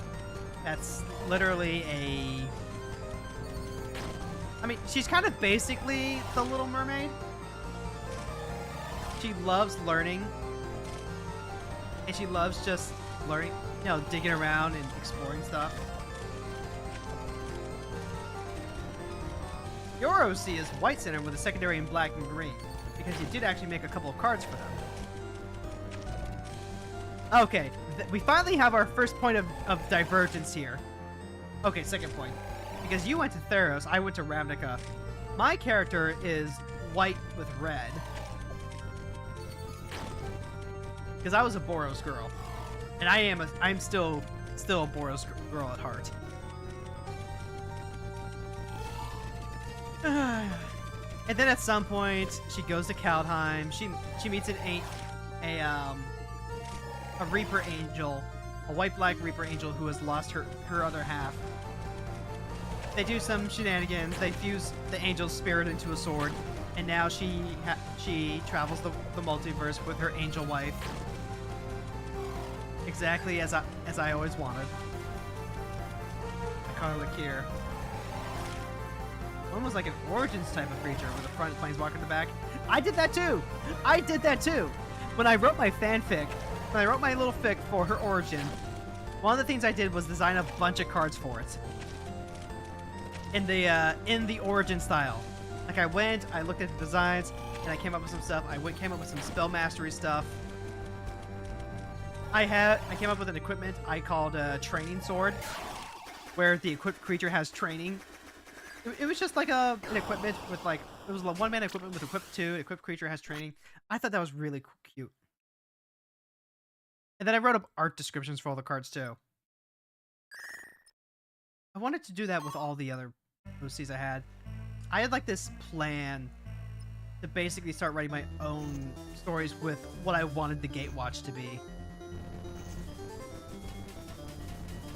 It didn't quite work out. I'm having a lot of trouble. I had a lot of trouble fleshing out exactly what I wanted the other OC walkers to be, but like, they still exist.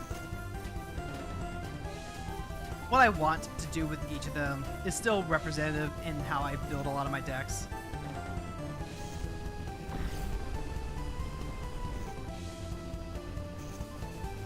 Like, that's basically all they are, is just representations of how I enjoy playing Magic.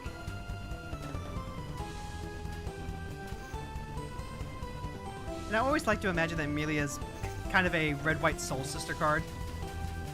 Like, every time I design a card for Amelia, which I used to try and do like once a set, I always try and make sure that she can be a top-end card for red-white soul sisters. White weenies for the win. Exactly, yeah. Oh god, you have no idea how much it pains me that Soul Sisters is no longer a viable modern deck. Like, it doesn't matter that I don't play the format right now. Part of why I'm not actively seeking it out is because I can't play the deck that I love. And if I can't play a format the way that I want to, I just don't play the format. Like, that's how I work when it comes to Magic. Either I can play it the way I want, or I just don't.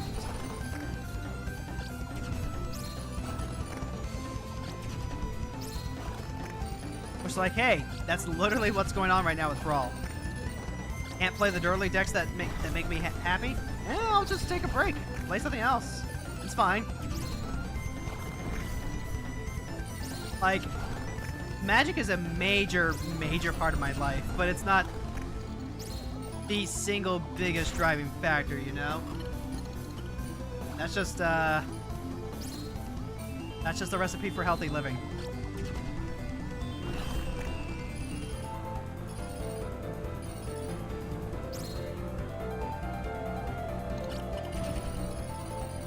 It's a good idea to take breaks if something's frustrating you.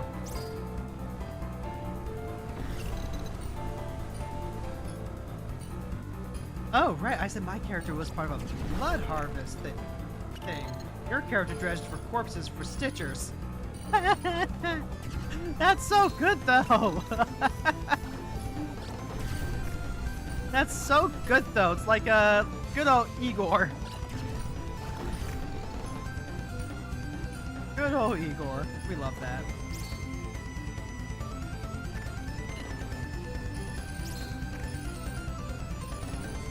God, I'm so happy that today's just a good Magic yapping day. I'm really looking forward to getting back into the swing of things.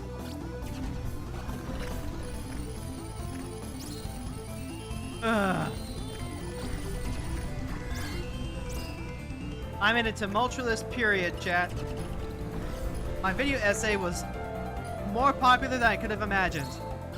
So at this point, I must keep good on my promise.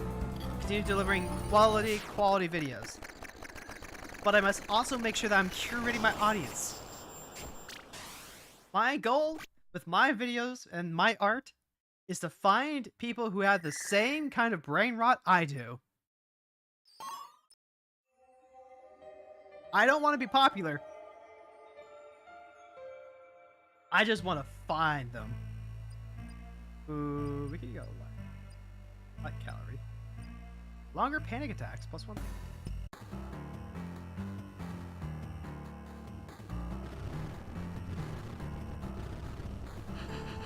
Hold on. Do you think we can, like, do you think calories, like, breakable bits are down below? They might be.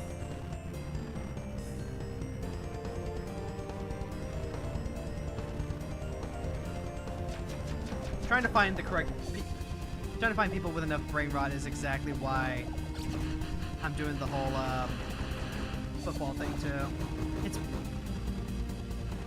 when I was doing the streams themselves, I'm pretty sure it was primarily a couple of people who were like really into them, who hunt around for all of those, and I appreciate the heck out of it. But I just had a lot of fun doing those. And I'm gonna do them again. And I want to share that excitement and love.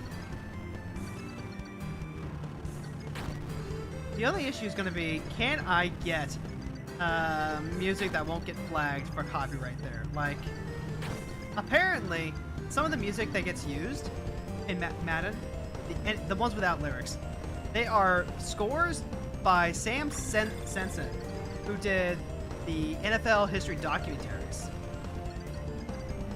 And I have no way of knowing if those are going to get flagged or not until I put up a test video. So right now the current plan is script it out, run into bullets and die,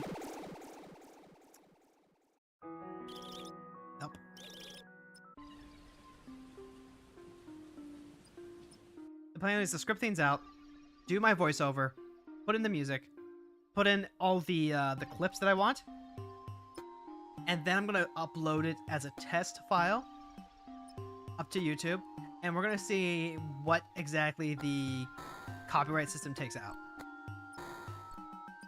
Not Bendy. Ooh, anomaly.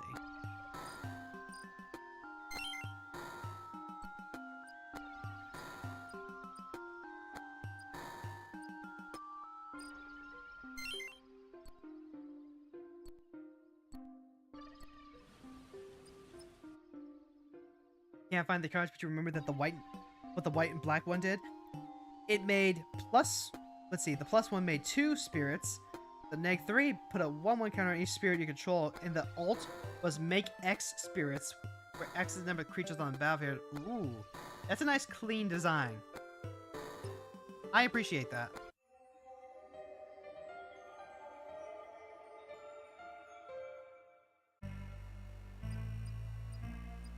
Also, is it just me, or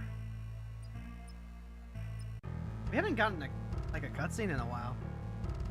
But, like, today really has just been a nice, chill, play this game while hanging out. I appreciate that. This was back when Planeswalkers were pretty basic. Oh god, those were the days, weren't they? Back when we had more cards like Archangel Elspeth as opposed to whatever the 7th mana Kaya it is. I do not care for that 7 mana Kaya. I don't feel like it should have had hexproof.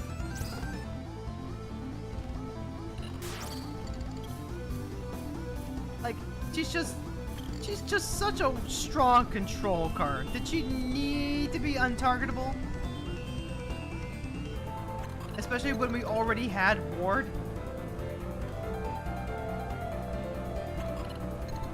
Oh, we've already got all the story mechanics. Not sure if you start unlocking quest unlocks until you get a couple of clears. That's cool.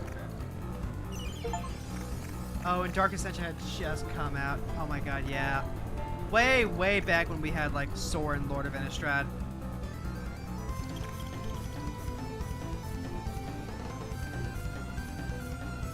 We don't have Sorin, Lord of Innistrad on Arena yet, do we?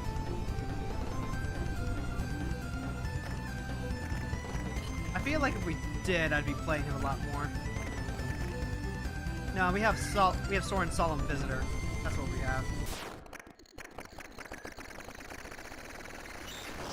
Sorin, Lord of BS. Got him. Ooh. Bark Tonic. All standard attacks becomes zap damage.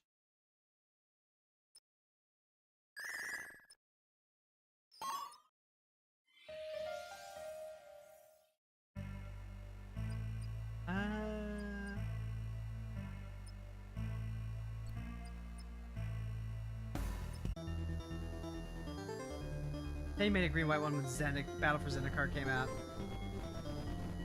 Remember, those green ones you have to use.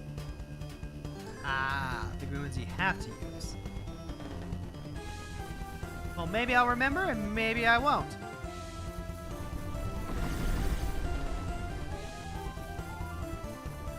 We'll see.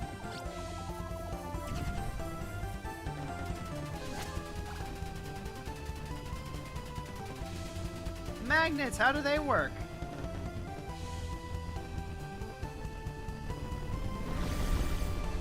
Well, that's where are you aiming there, buddy?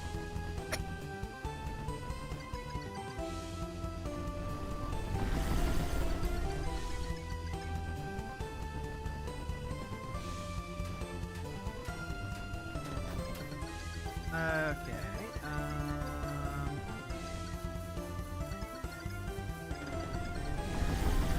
Hey, Fran, did you notice that the bullets, they sound like chatting? They sound like the talking lips.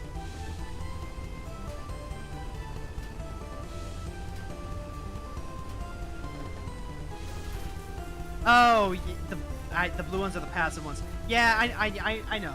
Those are the quick gifts versus the actual buff things. Yes, I am awares. Oh,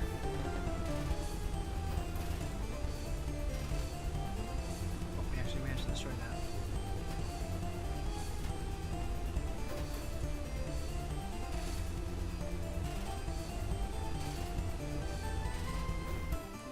There we go. You heard. You're not 100% convinced it's a neat thing to notice. Making sure I remember because the game does throw a lot at me. Thank you. Thank you, thank you.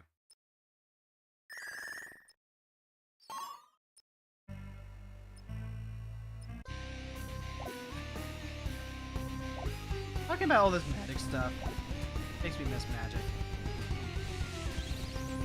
Maybe that was one of the reasons why it was so easy to take a break, is because I just kind of removed myself from the areas where I'm normally all about magic. Like, I have a very specific friend group that I have to talk about magic with, and I just haven't really been hanging around that space as often.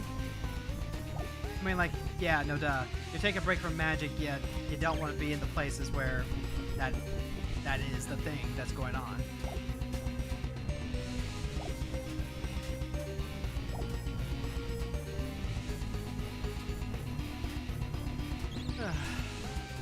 It's good to take breaks. It's good to, like, refresh yourself. And I'm definitely going to be taking a break after Dawn Trail drops for Final Fantasy.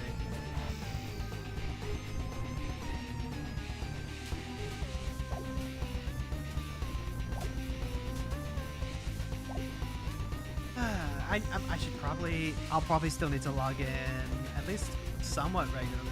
Well, for no other reason than to make sure my guild keeps their house.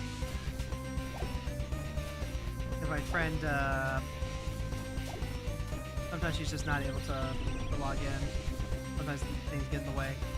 So it's my job to protect the house. It's my job to protect the food. That's why I stay home, folks. I want to go back to the characters despite not doing anything or doing anything with them. Hey, you know what? Do it. Like, you don't have to, like, do anything substantial, right? You don't have to, like, do a portrait or write a whole fic. You can just keep designing new cards. You can design new support cards or theme cards or decks. You can pull out a notebook and just write down a bunch of notes. Just be like, character name, planes they go to. Just sketch out ideas with using words. Even if you never actually do anything with them, they're still there. Now it's just worse Kaya. Well, maybe Kaya is just worse him.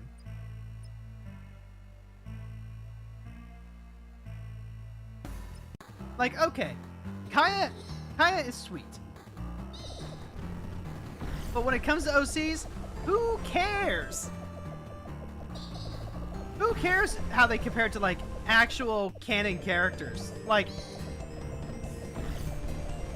sure, yeah, you don't necessarily want to you don't necessarily want to do stuff that's been done in canon because you want your OC to feel unique.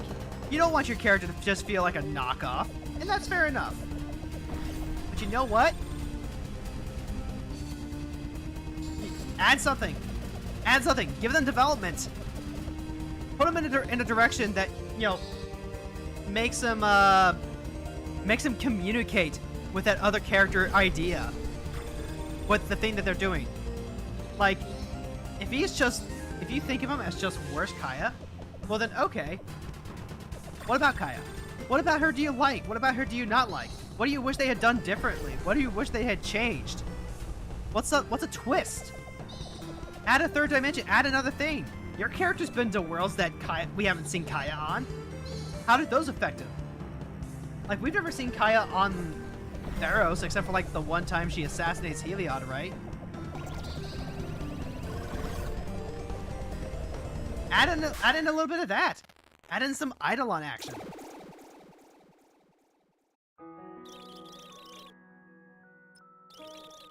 You did have a thought he would go to planes like Grixis, or maybe a Laura, a Monket.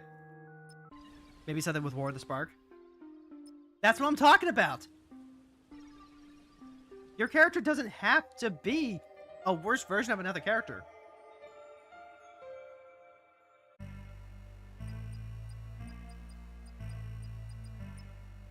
Let's see, movement +1. Do like max health. Oh, I bet I'm getting some of these because I haven't fully fleshed out their cards yet.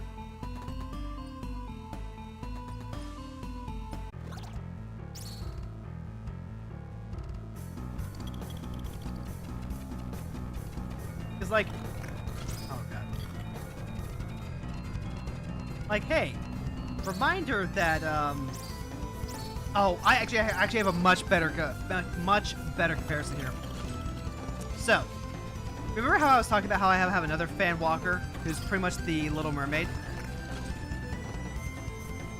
I had this rough idea of who she was and what I wanted her to be about before Kiora was a thing. And then Kiora came out and it's like, oh, this is a blue-green ramp-based planeswalker who is a merfolk. Okay. And also she spent some time on Theros. Oh, where a lot of these giant fish come from. Okay. Sure. But we use it as a baseline, right? We go, okay, so so Magic officially has a character like this, and we don't necessarily want to be a Kiora clone. We don't want to be in that same niche. So let's experiment. Let's think about how we want to do this. Well, okay. Kiora is about ramping heavy and playing giant big-ass fish. Well, you know what I kind of like more than that? Even though that's a really, really good thing to like, and I do love my Kiora Brawl deck. What if instead of going like ramp heavy, we went with color fixing? What if we went like 5-color green? I really like that. Like, rather than trying to play stuff that affect the board with big stompy win conditions, what if we just had someone who's like the epitome of what I felt like when I first started playing Magic? Like, she's just the love I have for Magic. She loves experiments. She loves trying out new things. So I have a character concept for someone who does a lot of mana manipulation. A lot of lands you tap can tap for any color. And whenever I design cards for her, I always explicitly make it so that way her cards don't win the game. Her cards are always about being a piece in an engine. Like, they surveil, they mulch, they dig for cards, they might regrow. A little bit like Tamio. That was another thing I had to make sure I was stepping around. Was maybe taking some influence from the blue-green Tamio cards, but not actually being just Tamio again.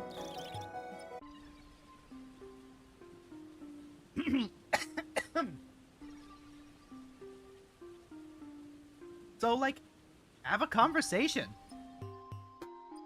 That's just how hard it is. And when you're working with something as hyper-specific as Magic OCs, well, there's only so many worlds and only so many kinds of Magic that we have access to, right? Ooh, Brony Man, you've been thinking about making a custom card. What do I think of an absent card that says destroy all creature permanents with an ability that isn't a man ability and cleave?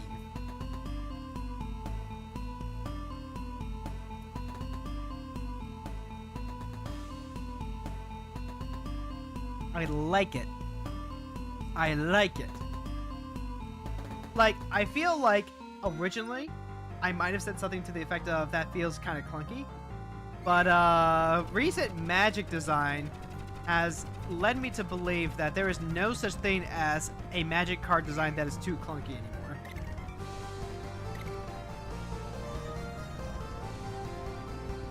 So like, yeah, that's a card that fucks. I'd play that card. Like, it basically kills anything that's not a land or a mana rock or a mana dork. Magic started clunky and it will end clunky. That, oh my god, you're right. We have literally just come around full circle or vanilla permanent. I feel like, so like there are cards that actually use the template for creatures without abilities, right? I feel like there's at least one commander that does that. Charizard 2.0 win. No! They already did that in the unset. It's called Under the Table. Or Into the Dungeon. I think it's Into the Dungeon. It's one of those.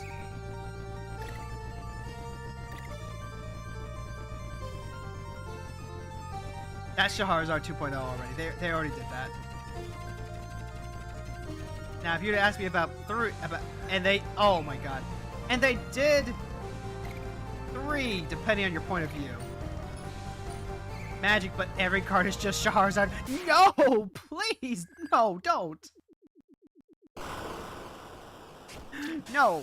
We don't need more Charizard. Charizard was already enough Charizard. Black Border Charizard 2.0. No, you stop that, chat. You stop that.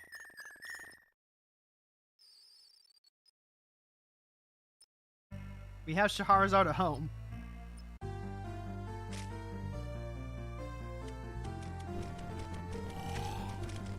Alright, so... if I remember this guy correctly, he's gonna be doing some bounce. We like Rendy. Rendy's pretty cool.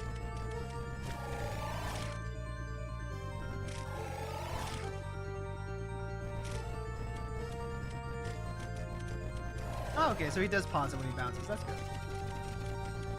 Goblin Charizard fusion. What would you even do for a red Charizard? Oh, Goblin game. That's even worse. If you lose, you have to start your game all over, but the opponent stays the same game state. Isn't that literally just Karn Liberated? I feel like Karn Liberated already hits that niche. We don't need that. We don't need more of that. And incidentally, remember what I was saying about the developers talking about the difficulties with coding certain cards? Apparently, Karn Liberated is one of those problem cards that is a nightmare to code.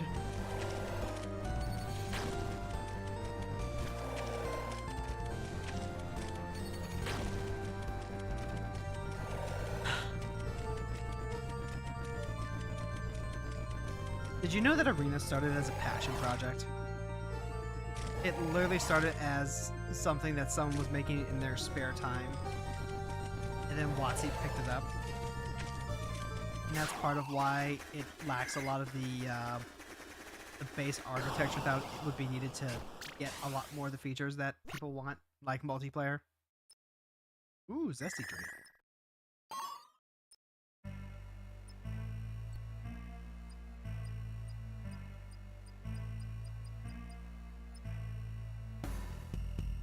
You can believe it. It's true. It's true.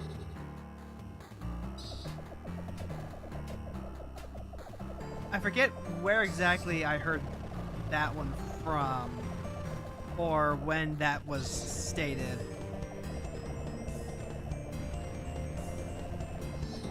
I would have to like really dive deep into Arena's history to corroborate that particular factoid.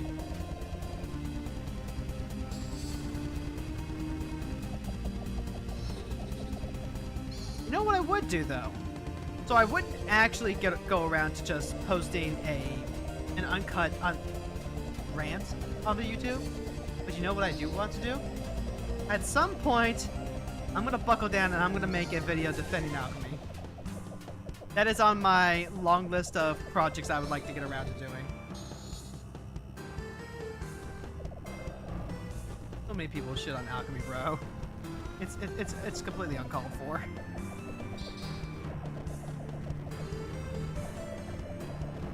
What did alchemy do to you, man? What was Charizard even intended to do? Charizard was a flavor card, I think, right? Like, it's literally Charizard telling the 1001 Arabian Nights tales.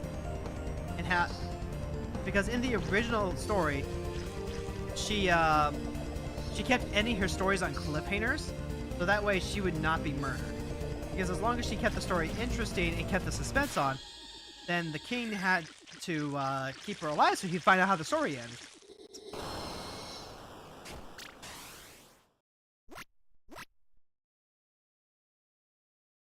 And that's why she has extra bonus damage against royalty in FGO. Full combo. Oh yeah, we did get full combo, didn't we? I didn't even notice.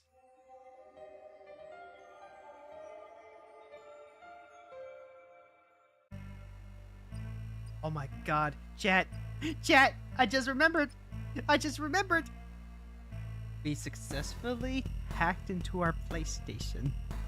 You know what that means? It means I can play Spider-Man PS4 on an actual PS4.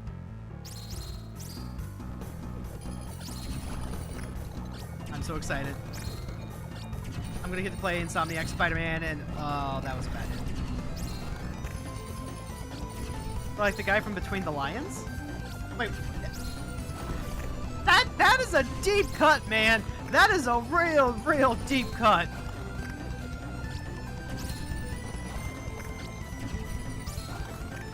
That is so...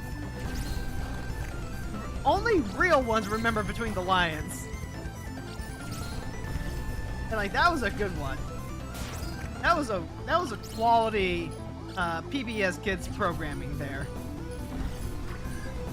Cliffhanger, hanging from a cliff. And that's why he's called Cliffhanger. Childhood memory unlocked. Yep, yeah, it was. Yeah. And I liked Cliff. I thought those sketches were actually really good. Like, those were some pretty fantastic bits. Oh god. There was like another one too. I can't remember what. It was, oh god. If I were to watch like a couple of episodes, I could remember exactly which one. There's like Cliffhanger, and then there was another regular sketch that they had that I always enjoyed seeing when it showed up. You like how I instantly knew who you were talking about. Hey, what can I say? I am, cultured. There was factually a period in my life where my family did not have... Aw. Combo over 52% of the Monster's Fear bar. There was a period in my life where we didn't have cable or satellite. It was a weird period between elementary school and I think the first couple of years of high school for me. So, all I had for cartoons, and I loved cartoons, and this was before I started watching stuff regularly on the internet, was PBS Kids. So I watched a lot of those classics. Like, of course, yeah, I watched Arthur. Yes. But then there was also Between the Lions, and then there was also Maya Miguel. That was a really good one. I want to rewatch that one now that I think about it. There was also Cyber Chase with Christopher Lloyd as the hacker and Gilbert Gottfried as Digit. Wait a second, you were gone. Are we talking about Artie's Smarty Pants? We are now! Ooh, ah, dance in Smarty Pants. Ooh, ah. That was another one. That was another bit that I liked.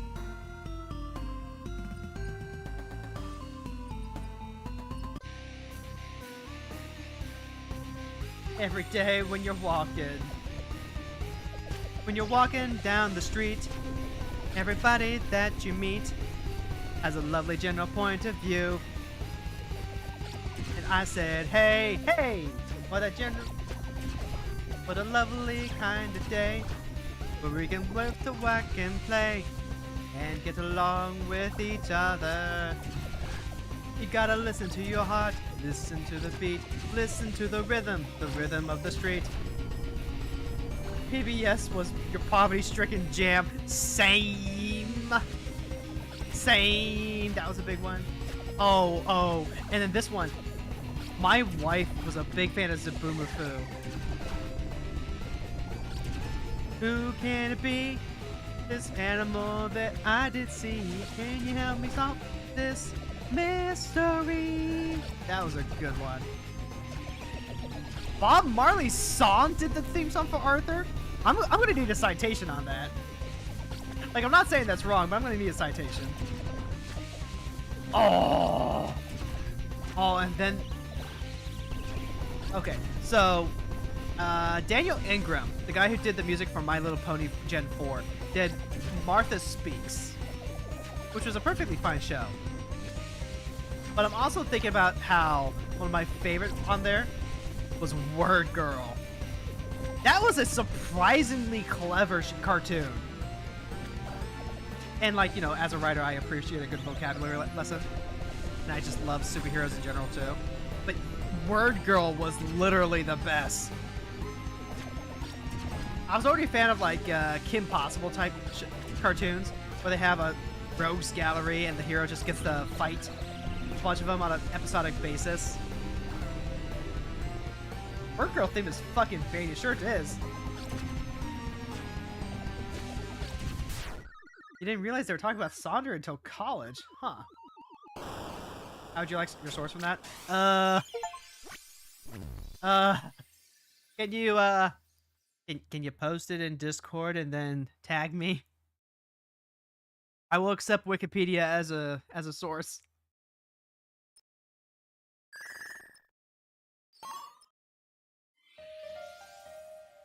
Word up, it's Word Girl. It's been too long for me to remember the song bit for bat. But I can remember, like, the general tune.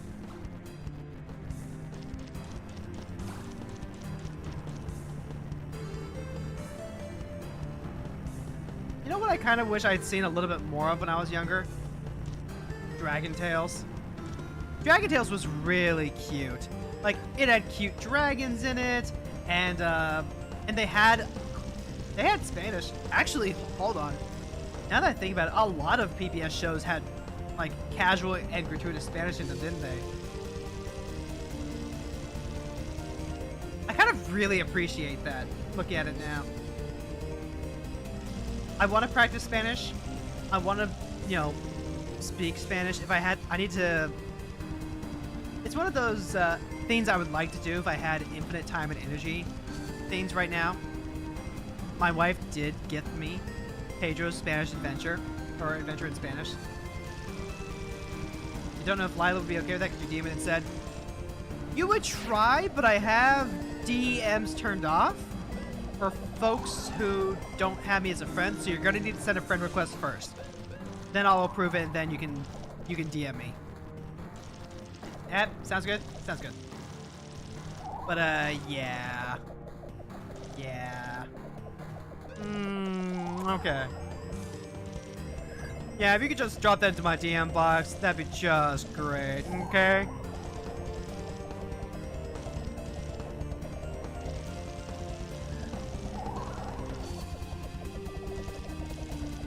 I almost lost track of where I was. I was lost in thought thinking about Spanish-speaking dragons. I like Spanish-speaking dragons. Wait, is Dragon Tales just like Care Bears, but for girls that are autistic about dragons? I feel like that might be the case. And let me tell you, I am very autistic for dragons. Like, dragons are the best. Oh my god.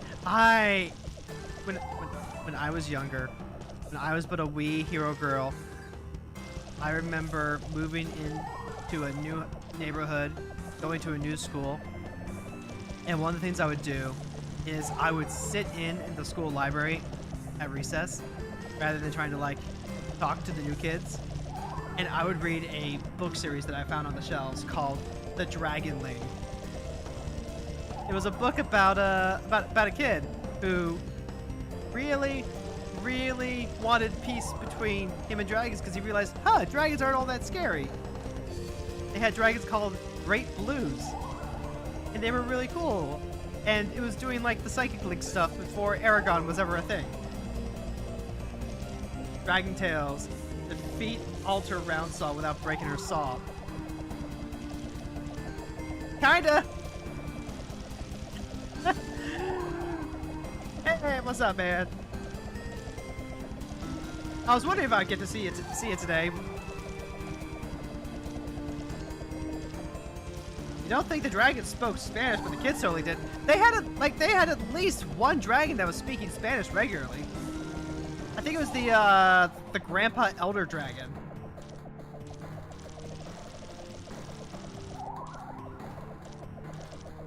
Beat her without breaking her saw. This is a real achievement. Huh. We'll see if we get there. I'm not really pressed for time. I've almost got this.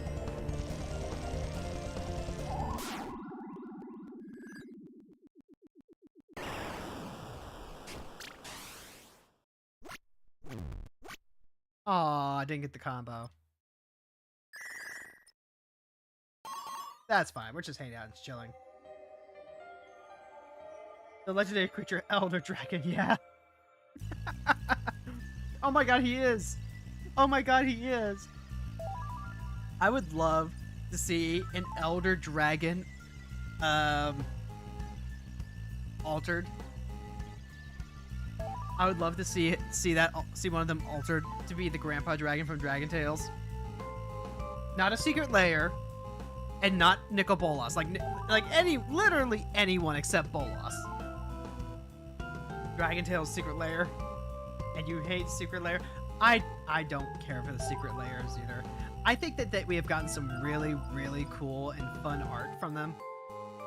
Break 18 parts that have modes, do not get hurt 3 times. Understood. Oh, it's flip flap. Alright, so we had to do some wire stripping.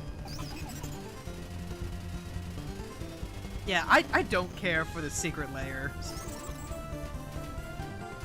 The secret... At least how they plan on doing them now, because they're taking them off of print on demand, and that's just like... That was one of the few redeeming things about them, right? Is that they would be available for as long as people wished to purchase them. So they weren't going to be, fear, FOMO advantaged of. Also, no, I can't. I'm gonna. Oh wait, no, combo's paused. The combo's paused. Okay.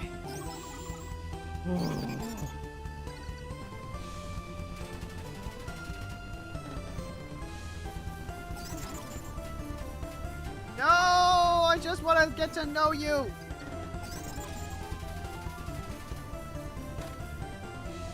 Let me get to know your tasty, tasty, wiry innards.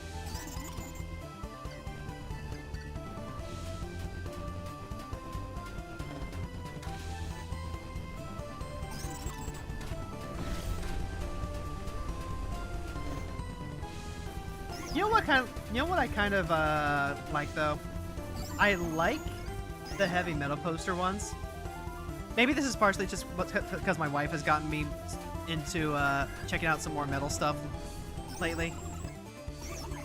I can't read it. I can't for the life of me read what it's actually trying to say.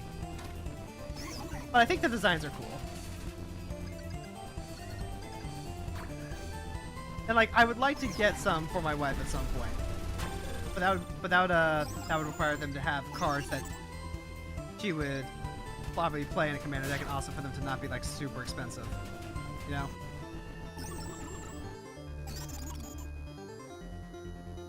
I missed combo. No! Wait, shit. Oh shit, I'm almost dead. Arcady Sabbath would make a fantastic Grandpa Dragon Tail.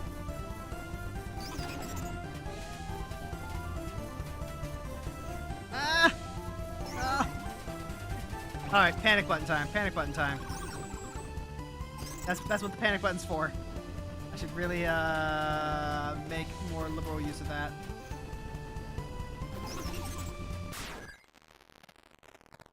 Or I could just die. That's okay though.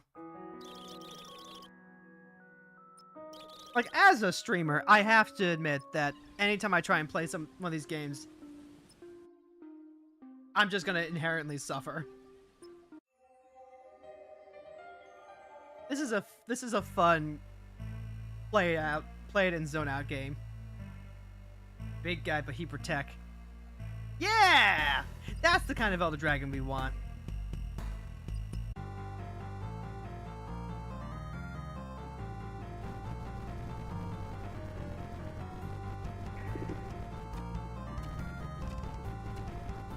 Look at all the guys spinny. Hey, can we go back and talk about Word Girl for a second here? She had an amazing rogues gallery. I kind of really admire superhero stories with a fantastic rogues gallery. You can take any superhero and make them fun to watch if you give them great rogues. And that is something I struggle with. I struggle with making actual fun to read bad guys, I guess.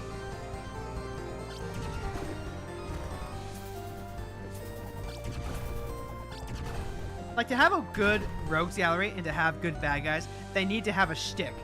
They need to have like some sort of gimmick that makes them easily identifiable and that you can just run away with. Like, if you want to think about Word Girl specifically, right? I still remember Lady Redundant Woman. Her whole bit is that she can clone herself. That is her power. But also, whenever she talks, she's speaking redundantly. She is using synonyms in the same sentence together. And that's what makes her memorable. Dr. Two Brain. He's a guy who has a mouse brain attached to his human brain.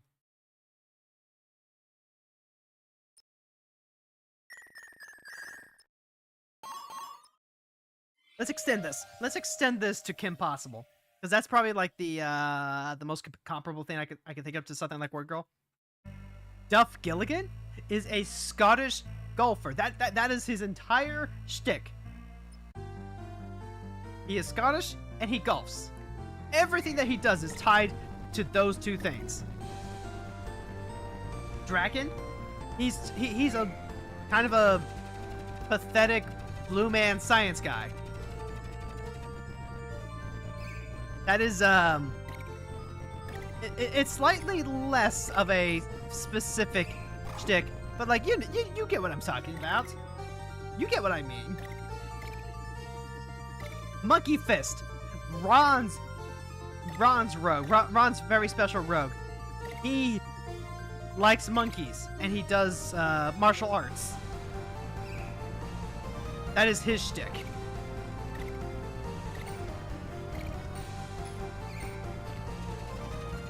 Senior. He is an older man who is a billionaire, and he's literally a card-carrying villain, I think is what the term is. Like, he's evil, but in a very, hello, I am a villain, this is what I do now. Like, Guy actually would have just been a regular villain if Ron hadn't given him the idea to become a supervillain. Because, you know, by virtue of being a billionaire and all that. Would have just been a regular villain.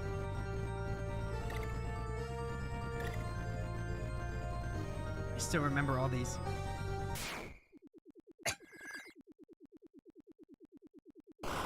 I remember Gil from Kim Possible. The fish guy. The guy who went bathing in Camp Wanna Weep. And he turned into like a mutant freak thing. He could have been your Angle. Could have been. Or my double. That's 2 cards. I don't like playing against Scrambler. Scrambler's too hard for me to play against. He's also level 4.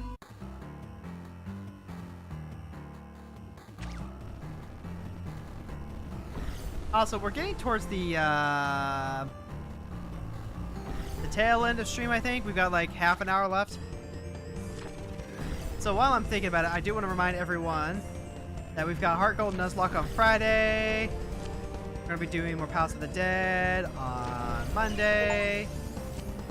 On Wednesday, that's gonna be, you know, the long-awaited return of magic. Can we stop spewing green stuff everywhere for like 5 seconds? No! Ah, I should have popped a panic button. Close enough.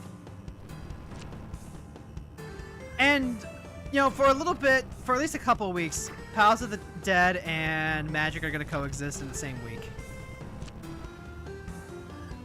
And at that point, I'm going to have to make a decision on exactly what we're going to be doing so we can get Wildcard Wednesday back into the mix. And, god damn it. I hate this guy. I hate this guy. This is the guy in the office that you're like, yeah, I like him fine, something.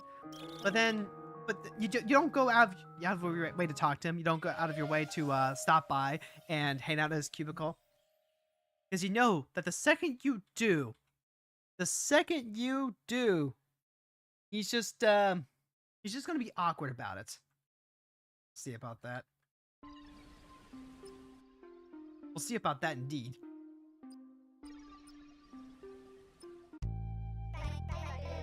Hey! Oh, Zarati Dreamer. Oh, this streamer's being shit. Huh. Hi, other space aliens.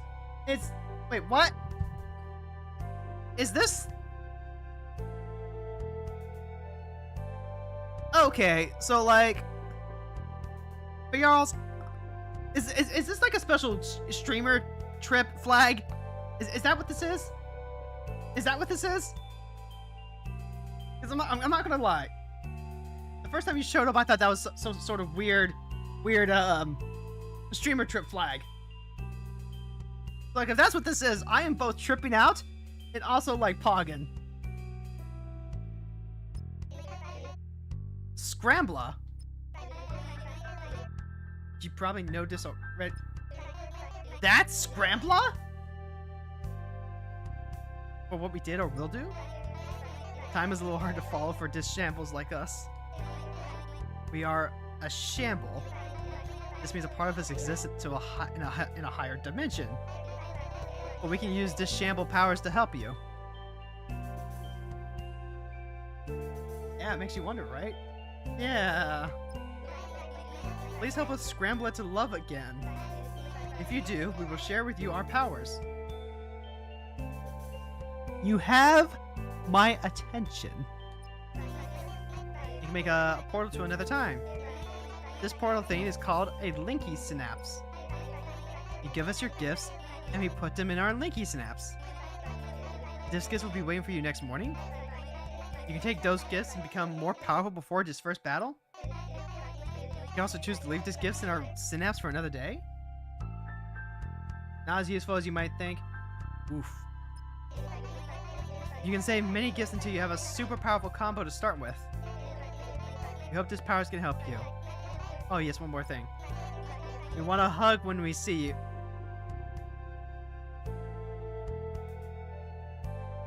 We want a hug when we see you. Your eyes are literally teeth, and yet I am compelled to oblige.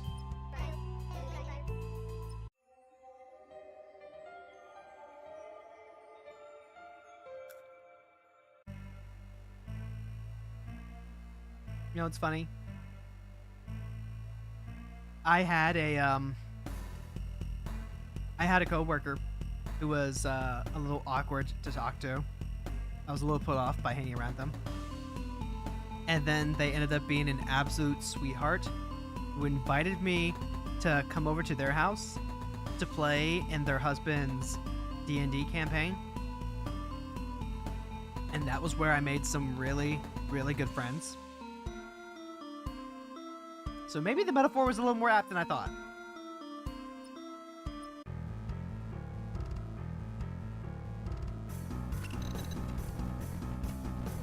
All right, chat. You're gonna have to let me know like what was going on during that second that I was stun locked. Pranked me.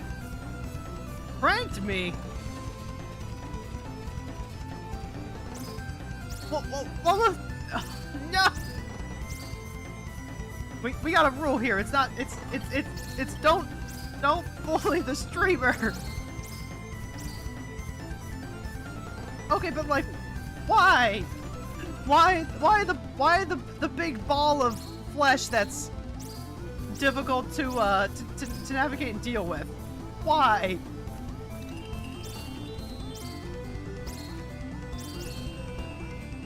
Yeah, we have Jess for bullying. That's true. That's true. Jess is our bully target. Just how things are. I refuse to accept that.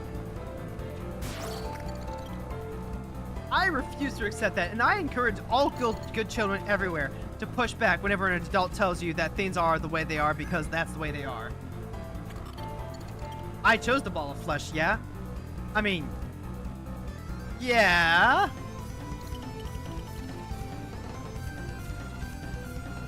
You choose the ball of flesh. I mean, I did too because they were the highest level. All right, chat. How many of you choose the big ball of flesh? How many of you? Sound off. Sound off if Flesh Chan is the one you choose. So you are greedy. +2. Thank you.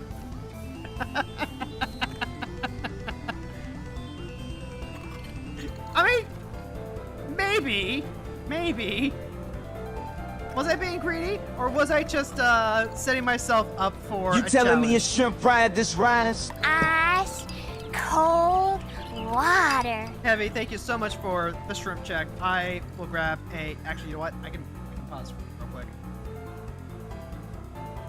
I can get water this way, and I can lose track of where I am. Fuck. All right, we're fine.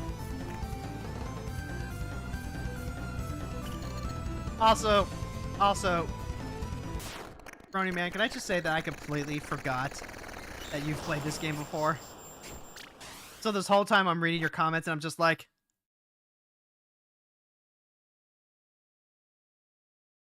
I'm just setting myself up for the good payoff you had planning all along. True! This is all according to Keikaku.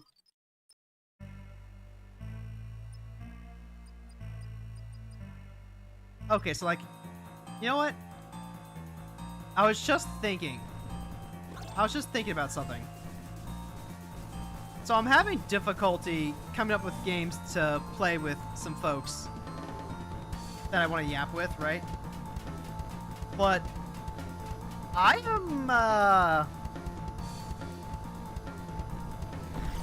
I'm kind of compelled to go ahead and play and to keep playing Void. Ultimate Chicken Horse is always a good one. I don't think I've ever heard of Ultimate Chicken Horse. But, honestly, just hanging out today and talking while grinding through all these levels to get Tetrits, that's not bad. That's not bad. Maybe I'll just invite, like, the friend to hang out while I play this. While farming and chatting and all that good stuff. I might just do that. Because, like,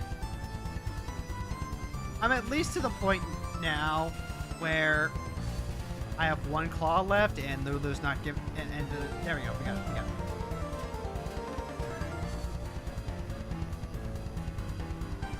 It's a build your own platformer game.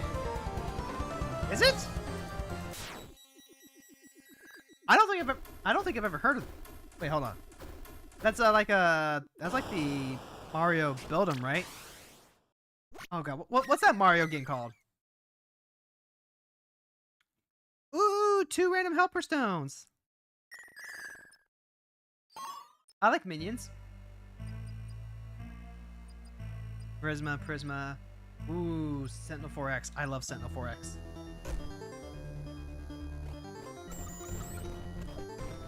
For each person adds one obstacle to the game from a list. Wait a second. Wait a second. Super Mario Maker. Yeah, that's the one I was thinking of. I think I have heard of Ultimate Chicken Horse. Sentinel has an event too, you say? Tell me more. Adds one obstacle given to the start. I forgot. I know what that is. I know what that is. I think I saw what, Tempest Hollow Stars doing it, maybe? Maybe. I should probably take out that claw first.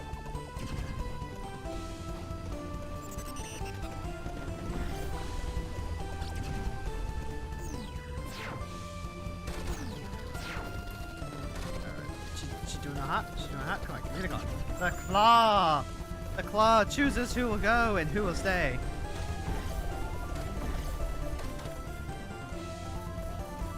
But yeah, Ultimate Chicken Horse. That's... I completely forgot that that was a thing. TBH.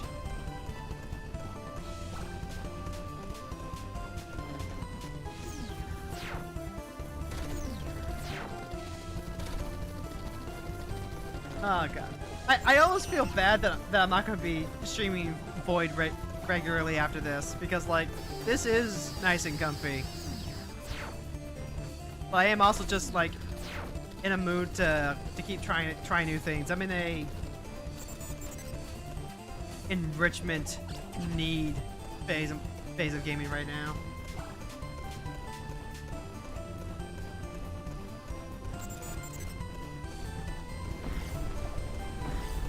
No! Bad bombs!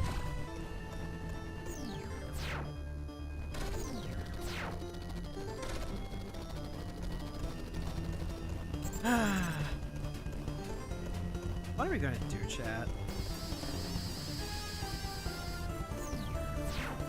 What does a streamer do when they have more things to do than they have time to do them?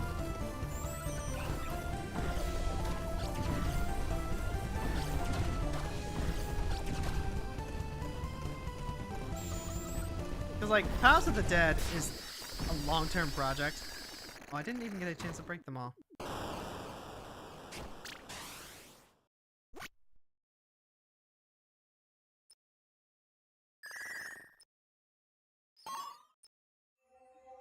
Prioritize. Yeah. It's my or delegate. Well, I'm definitely not gonna delegate it. Or automate. Automata? House of the Dead Automata? FF14 Automata? Like the raids? Hello, Leela. Prioritize, delegate, or automate. God. That's just a, that's a life lesson right there.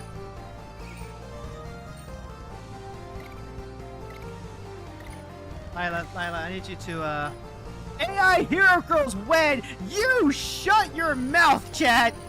You shut your mouth!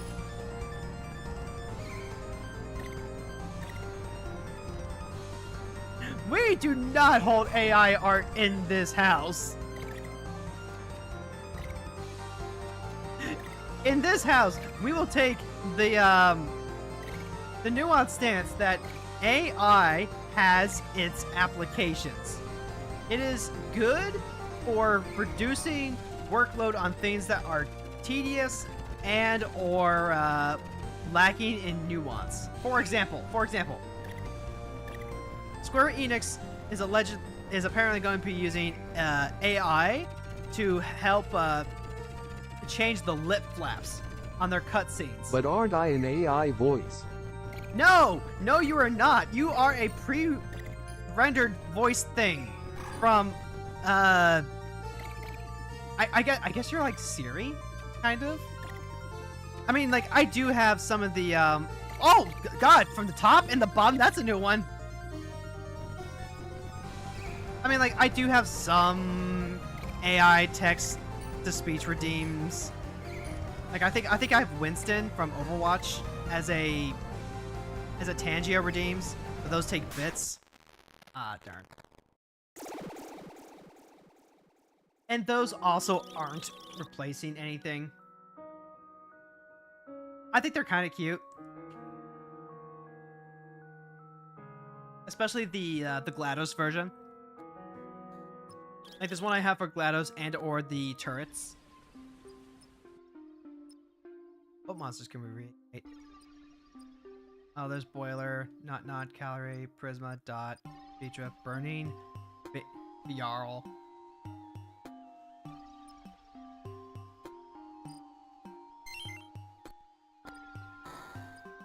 I like...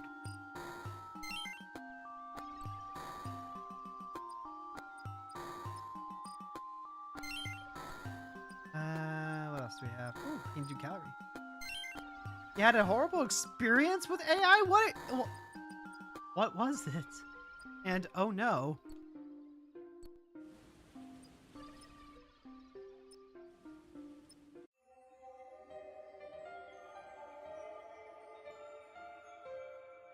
Oh god, what was I even saying just now? Hello, Scrambler! Who wants a hug? Okay, so here's the other thing about saying your girl's AI, right? So, as someone who is plural, I have alters. Like, that's the definition of plurality, is I have alters.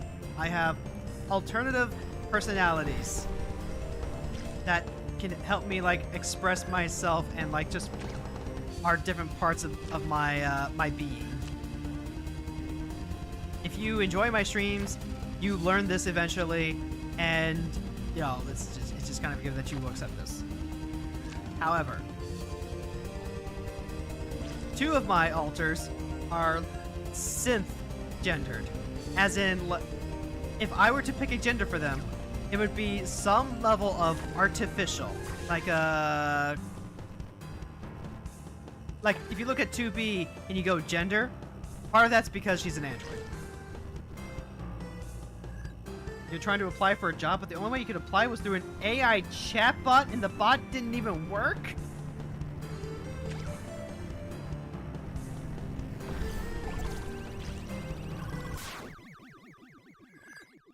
There you go, Scrambler.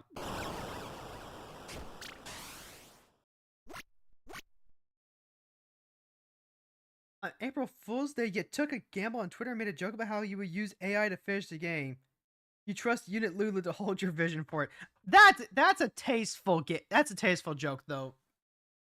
That's a tasteful joke. That's a joke, they say.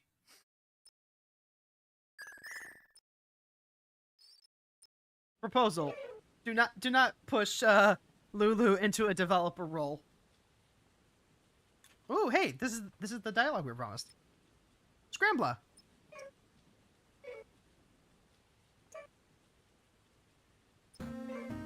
Cute. All right, she right.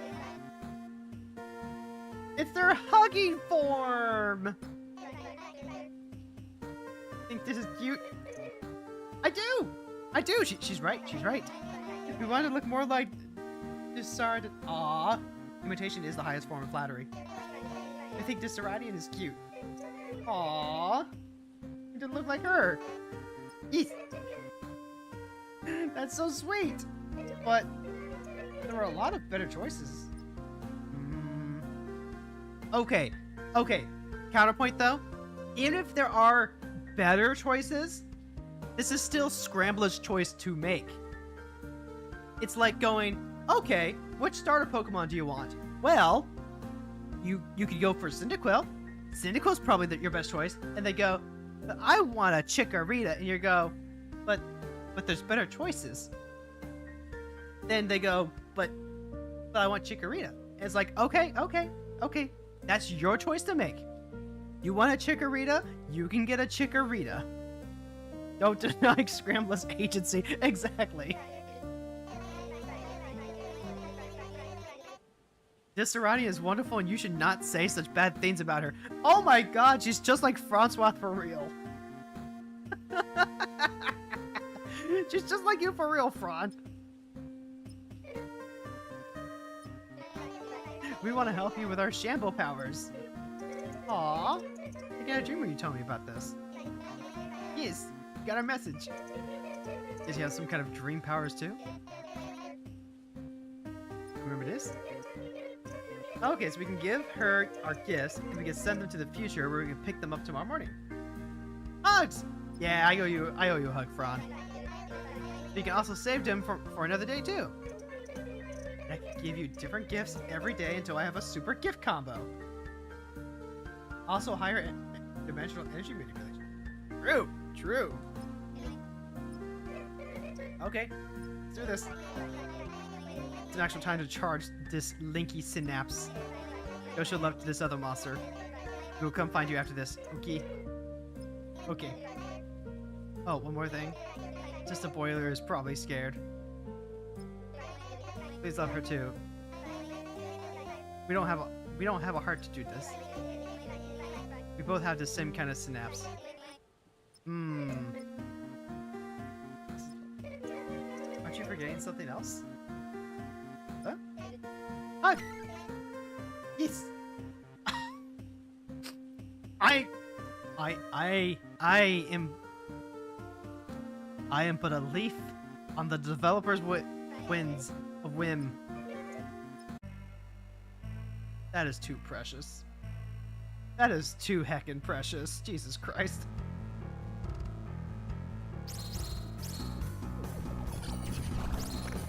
If this thing doesn't kill me, the sugar is gonna.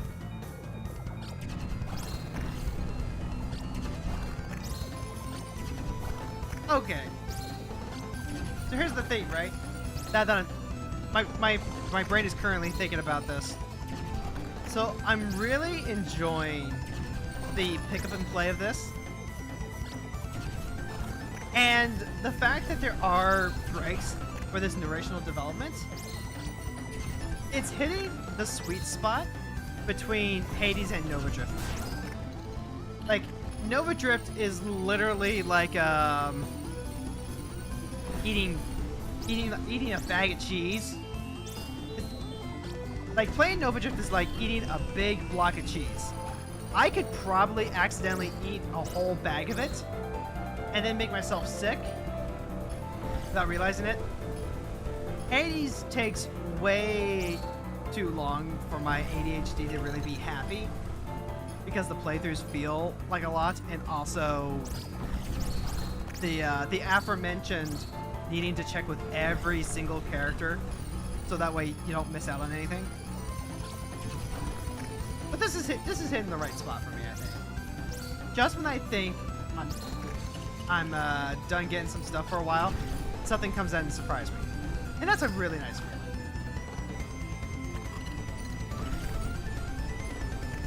But also, the sheer amount of achievements. My wife was saying that she thinks there's way too many achievements, and I do get that. Like, if you are an achievement hunter, then it definitely feels excessive. But it kind of makes me feel nice about playing it a lot and playing it passively, playing it as a longer term game.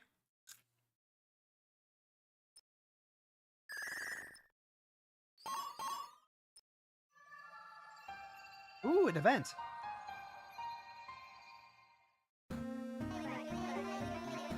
Oh, scramble it back. Oh, they love us in our hugs. I got a good hug yesterday, but they all unlocked something. That's fair. That's fair. It's just something that's worth pointing out.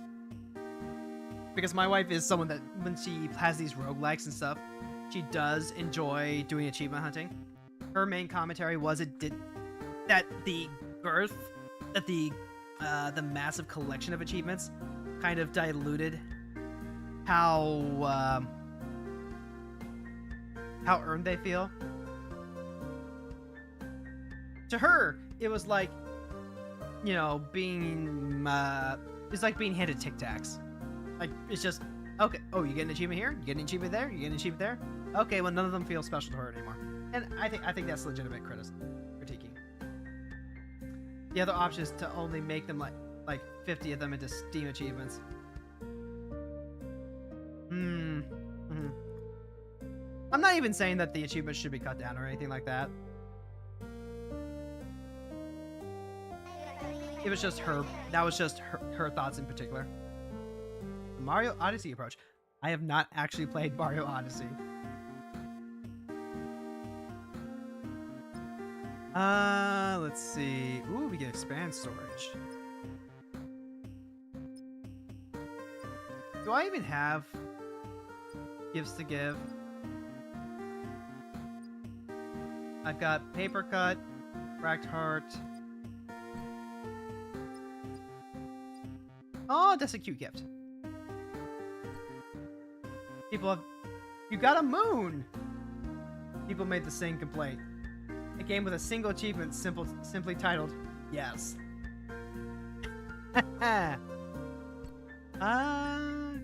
We can come back after you enter battle with this final monster.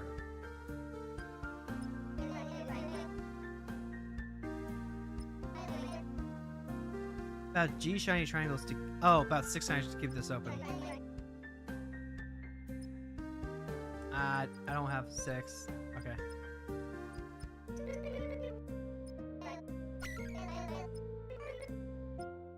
Ah, it's so nice.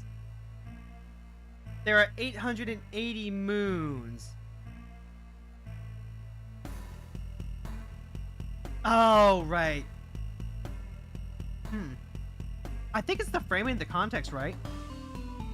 Because like with a collectibles game like Mario, it's kind of expected that there's going to be like a lot of them.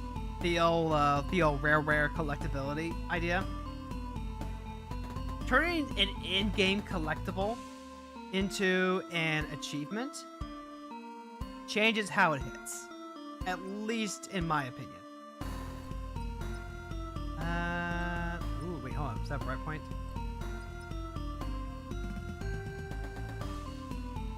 Ooh, there's got more stuff. Like having a lot of and even then, it takes a very specific type of person to enjoy collectible games, because some people just don't like collecting fests. Although that does remind me, at some point I will be streaming Donkey Kong 64. Maybe not anytime in the near future, but that is on my streaming bucket list. To go full Donkey Kong. So please look forward to that at some point.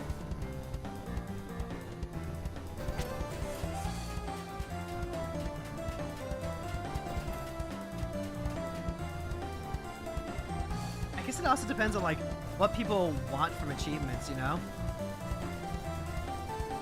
And it also depends on how you get them. I think part of it is I'm enjoying the extra achievements because the things I get from just playing the game naturally.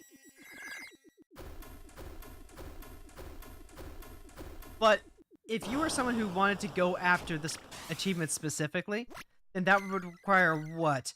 Playing the same character over and over and over and over again? What are you supposed to do? Not give all 102 bosses 2 individualized achievements? Preposterous. Is that how you decided on doing that? Oh my god. Some people would say that 102 bosses is a lot.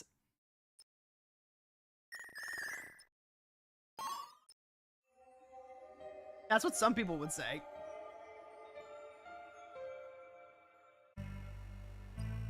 Ooh, burning Viarl or burning Viarl? I don't know, chat. Kind of a hard decision here.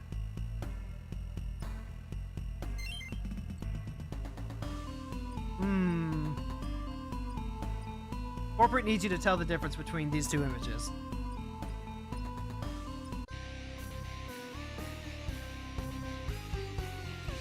Oh my god, is it already like...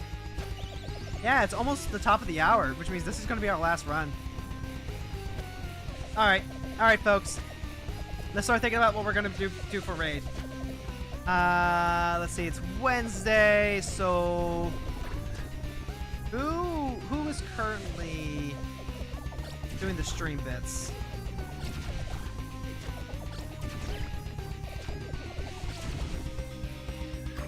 Ah, I dropped the combo. That's not good. Oh wait, was there a panic thing that I'm supposed to get? I think there is. Yeah, if I'm recognizing the icon correctly. No! Burning! I could have gotten... Slee is live. That is not someone I have heard of. So then, after this run, I will check out the channel and see if they pass the vibe check.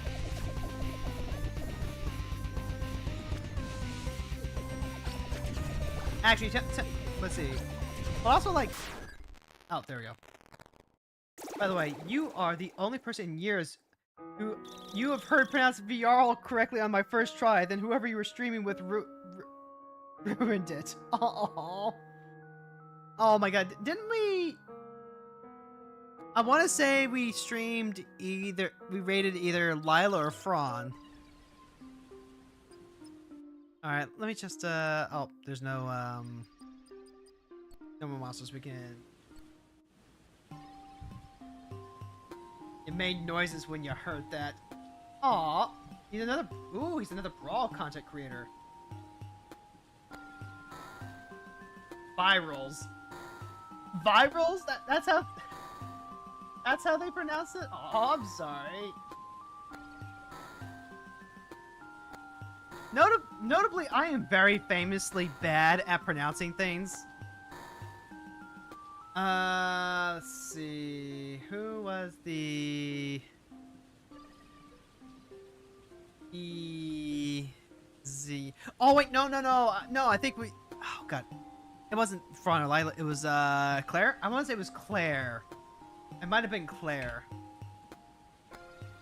Oh, no, it was Oceanics! That's what it was! It was Oceanics! The artist, the magical girl, VTuber. That's who it was. I did say it right the first time. You watched the first time playing. Yeah. Okay, yeah, it was Oceanics, that's what it was. Let's see. Let me go ahead and just check the vibe check then real quick. I really shouldn't have just bought him the land. Currently streaming. Doing some magic stuff. Giving my commander haste is extremely powerful. Not bad. I need to just... I think what I'm going to do is let's go ahead and hit up Sono Mikon this time around. I'm going to go ahead and give this guy a follow so I can check out his stuff later on. And then we're going to go raid Sono.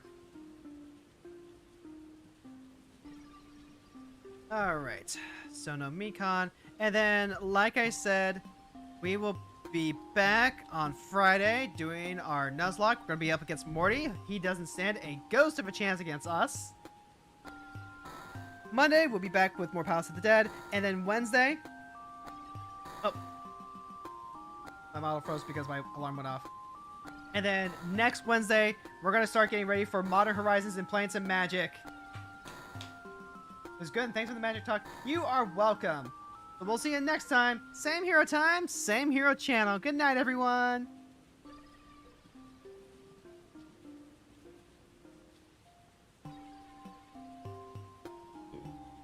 I'm sorry, I don't have anything. Did someone else pick it up? Yeah, guys, thank you for the raid. Thank you so much. Did someone else pick up the sardine quest?